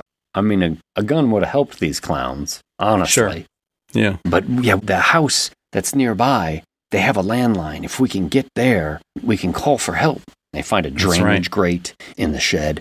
We can get down this drainage grate. We can crawl through there, and we can get out of here. We can get to that landline. And it's also at this moment where Cole and Rust start arguing a little bit. And all of a sudden, you get the feeling like, oh, maybe they were more than friends back in the day. And all the girls there are like, oh, now I get why he's always rejecting us. That totally makes a lot of sense. They both ordered a manual stick. They did. They both have the stick app. Yeah. Yeah. Well, Rust is like, you guys go. I'm going to rig up this riding lawnmower with this stack of gas cans that's around here and make a bomb. They essentially blow up the fucking shed as the rest of them escape. Kind of weird, but okay. Meanwhile, back at the house, Dad has noticed that Quinn has left. Fucking teenagers. Yeah. And so he gets in his car and he's calling her. Of course, no cell service where she's at, so it's just going to voicemail. He's like, look, I'm looking for you. It's a small town. I'm going to find you eventually. But hey, what's up with my office? Why is the window broke in my doctor's office? So he stops and goes in there, and there's a clown behind the door with a knife. You're going to help my friend. You're going to come back here. I mean, I guess the clowns they just busted into his office and figured the doctor would come by at some point, but or I they don't know. busted in to get some alcohol and some bandages and stitching And just go to a fucking CVS, man. There's not a Walgreens in this place. Like, you got too much high fructose corn syrup in there. They got to stay away from that. It's a dangerous place to be for a clown. Oh, no. He needs low fructose corn syrup. All this high fructose is going to get him. It's going to raise his A1C. He's got the penis. He's got the penis. So, yeah, there's another clown on the examination table in his office, and the clown with the knife is like, help my friend. Okay, don't take off his mask. Leave the mask on. You can't know who we are. Okay, this is I am obviously a guy you know. Yes.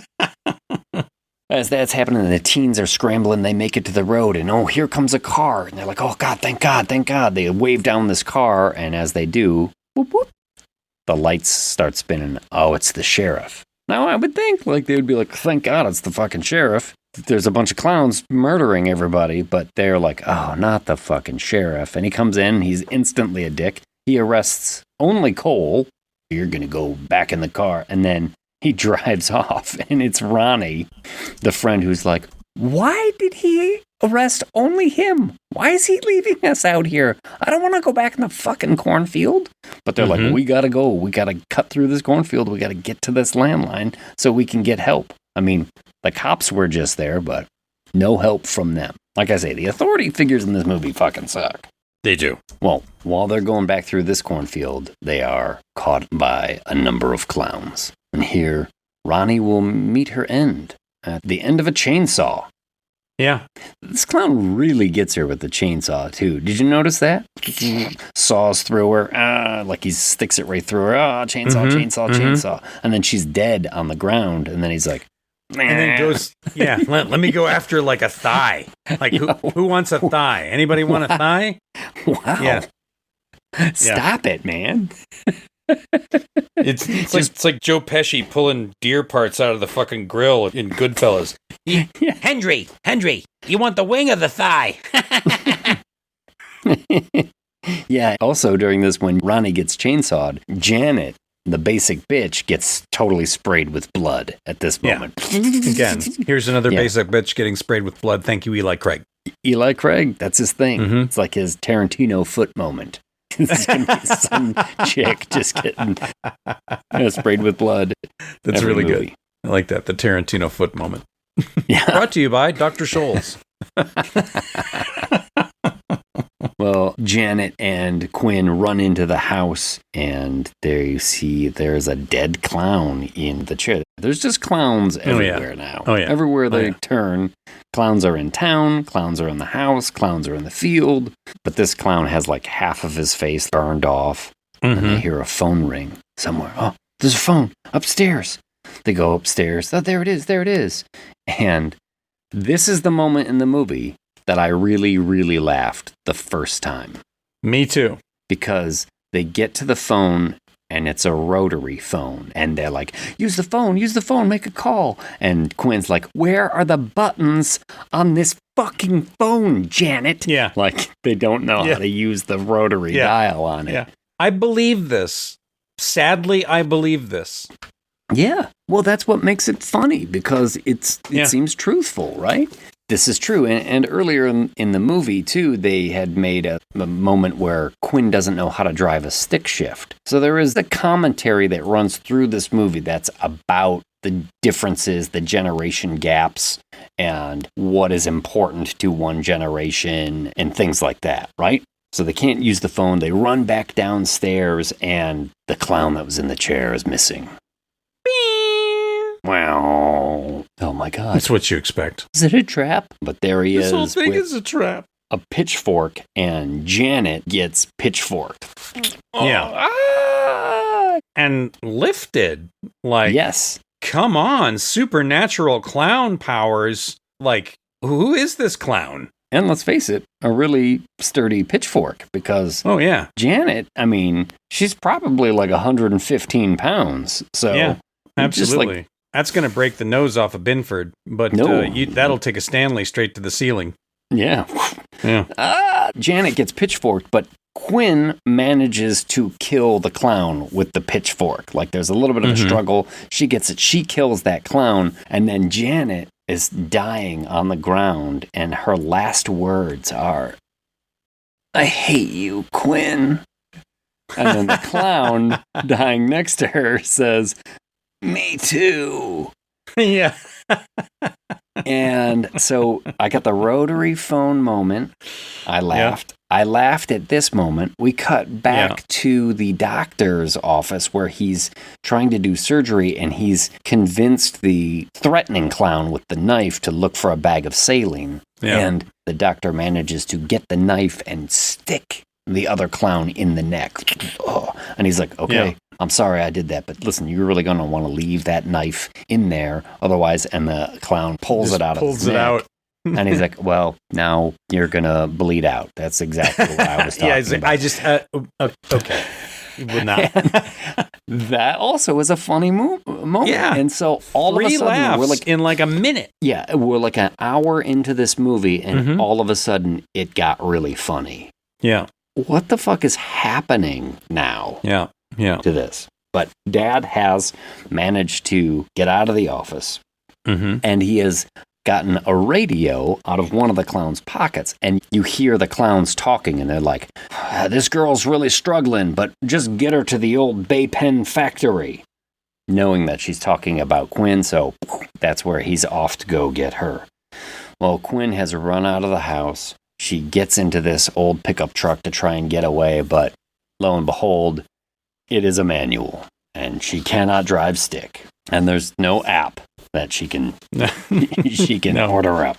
I mean, she could look on YouTube and figure it out pretty quickly. But she is surrounded by clowns as she's in the truck, and one of them busts through the back window and drags her out, and she will wake up tied up in the old burned down factory. And Cole is hanging in the air, not by his neck quite yet, but he's got a gag in his mouth. And this is when you get this villainous reveal. Hi, and welcome to Info Dump. Yes. We're going to lay out the entire plot for you in the next 2 minutes. Guess what? Everyone's in on it except for the kids. Huh? Yes. Pretty much all the adults you have met from the town, whether the convenience store clerk, the woman at the diner, the sheriff, the mayor, they're all into it. And they talk about this Founders Day tradition.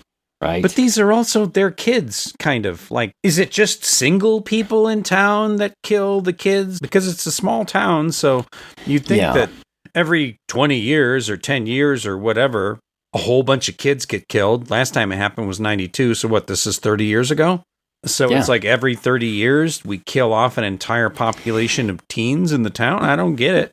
They say they have to cull the herd every 30 years. And this has been going on since like the 1920s or something. And it raises a lot of questions. And this is one of the moments where it's like the theme of the movie and this generational conflict seems to have taken over from any sense that the plot might have. It's just kind of hoping, I think, that you're going to be going on the ride. And this is, maybe we're starting to see the underpinnings of the young adult novel in this, you know, something that's written with a target audience in mind that would really eat this kind of thing up without examining it too much. Not trusting the adults. The adults are bad. The kids are sticking together. I mean, it makes a ton of sense in that realm. But Quinn's getting cattle prodded by the sheriff who's there, and the mayor, Kevin Durand, right, plays the mayor, and he's in like different kind of clown makeup and a different kind of outfit, something more a little traditional clownish instead of the big friendo mask. A little more. And he is giving this whole speech. He's talking to his son up there. He's like, "You're no son of mine." A little bit of backstory about how Cole's sister died while he was watching her, and you're just part of the problem, and it's time for us to start it again. And Cole gets a little bit of a retort here, and again, with the theme of this movie, where Cole essentially says, like, this isn't our fault. We didn't make this world that you seem to find so horrible. We're just trying to do our best to live through this. But all the problems that have been caused, it's pretty much been you guys that caused all of them.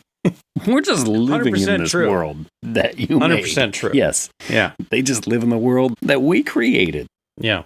We gave them social media. Yes. It's our fault. And this is when the dad comes driving right through the wall of the factory. Kind of Lost Boys Deus Ex Machina style. I hate it. Sure. I hate this idea. Yeah. I don't know how anyone writes this and thinks that this is fucking sensible. It's just such a cheap cop-out way of getting someone... smash the car right into where I can't see. Yeah, it's like, and then Kool-Aid Man enters. Oh, yeah. Like, just like you don't have to have a scene where he's sneaking in or driving in or the car pulls up and he runs into the factory or anything like that. He just busts through and pandemonium ensues. Quinn manages to get free. Cole, who was hanging, I think now his feet are just catching the roof of the car, and it gets little moments like, is he going to choke to death? Can he stand up? We get a couple of quick kills here. Something swings down and splats the head of the convenience store clerk that we had seen earlier in the movie. That was a pretty good kill. I like that a lot. It's surprising. It was good. The diner lady gets impaled by a bar. No fucking budget for this thing. But yeah. That's amazing. I mean, now you tell me that, and it is truly impressive.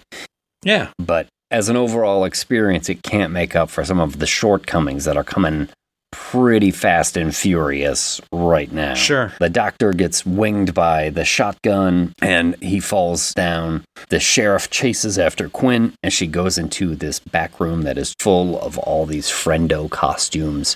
There's a little, like, sort of cat and mouse, like... You know, your generation, you're never good on follow through or whatever the fucking shit he's spouting. But he sees Quinn's shoes poking under a friendo costume and he takes a shot with the shotgun to try and blow her away, but there's nothing there. And you find out Quinn she's done the old like switcheroo and is in the clown costume behind him and cattle prods him right in the mouth. Yeah. Which is good. It is funny to see Will Sasso get a fucking cattle prod in the mouth until he starts bleeding out his eyeballs. It's still fun. How hilarious. I mean, it did remind me again of those Lemons vines that he did, like, I don't know, 15 years ago or whatever, that were so funny. But yeah, she cattle prods him to death. And yeah, and here's the weirdest thing, too. This is where I was like, did I miss something? Because Cole is hanging up there, right? And he is confronting his dad. And essentially, Cole realizes, no, his dad burned down the factory. Yeah. You know, to get the insurance money because it was struggling. And his dad has been the villain behind all this. And he's yelling at his dad. And he's like, the world's going to change whether you like it or not. And I know that scares the shit out of you because if you can't have it the way you want it, you'd rather burn it to the fucking ground. That's a nice little speech he gets. Sure. And then his dad is like, I guess so. And he gets in the car and he like drives out of there. So Cole ends up hanging, choking out, and they can't quite lift him. And then Rust shows up with a shotgun and severs the rope. One shell left in it, I guess. And he was able to hit the rope. Yeah. Down comes Cole. They rescue Cole. But the dad, he just gets away.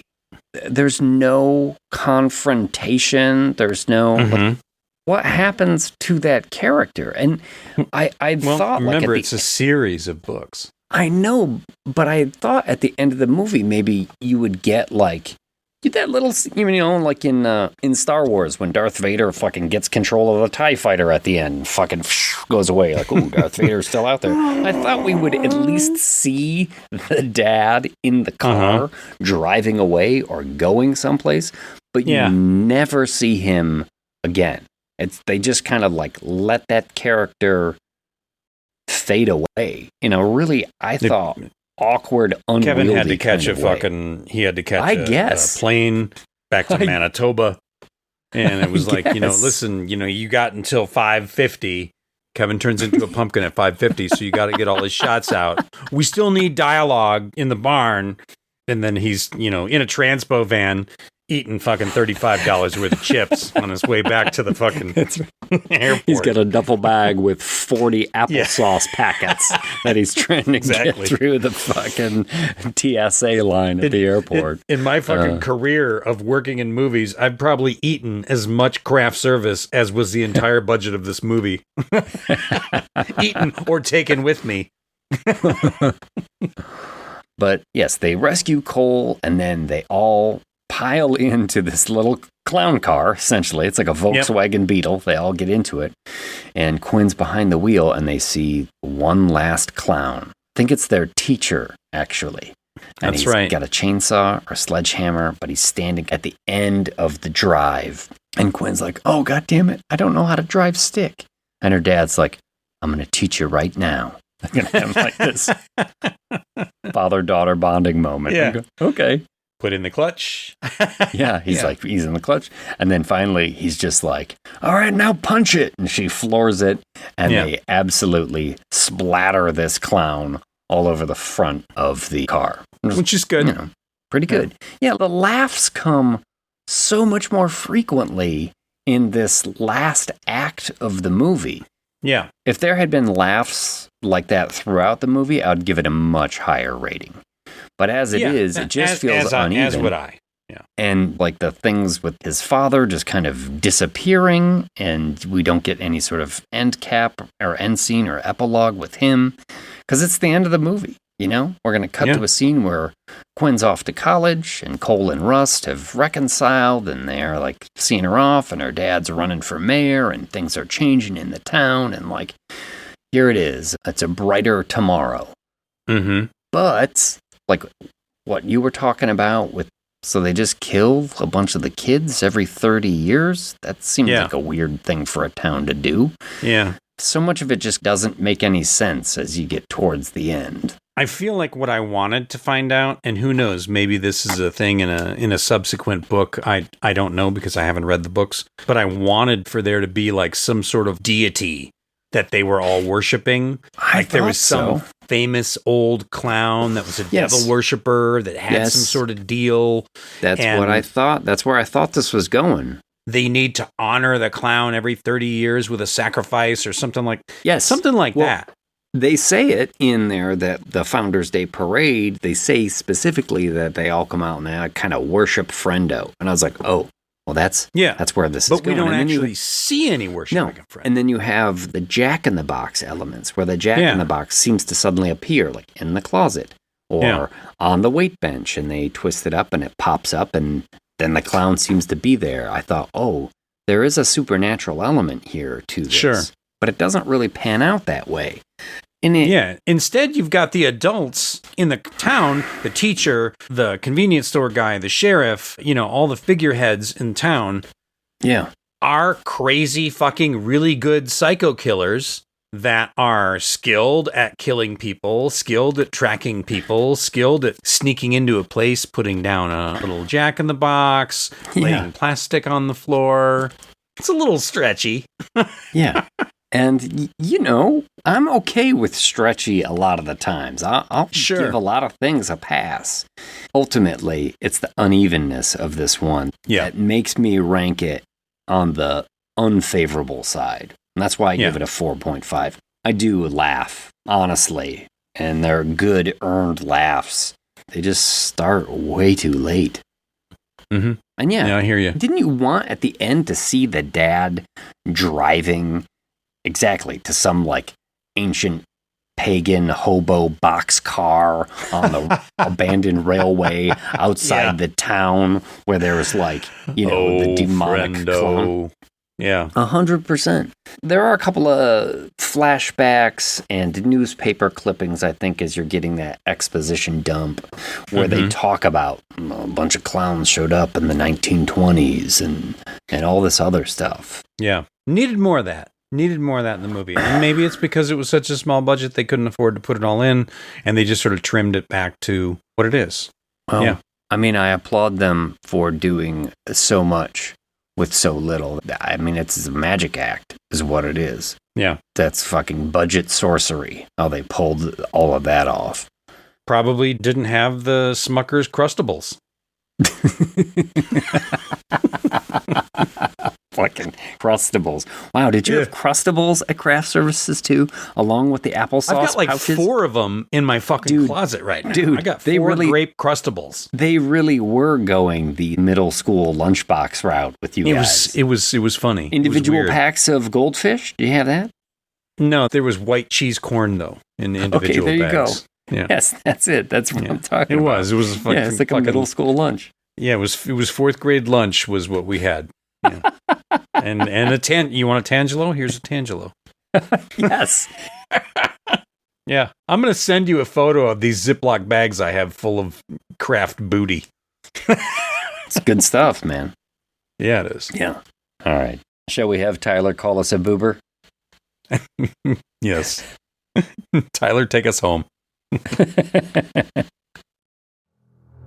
head, the tail, the whole damn thing.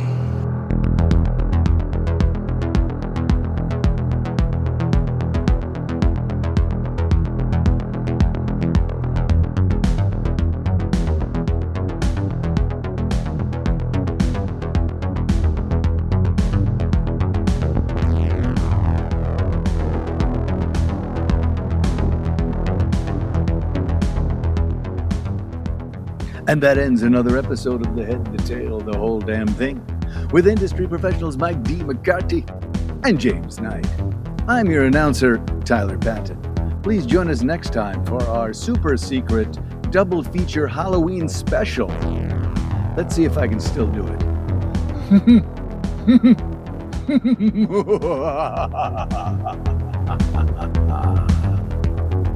Still got it.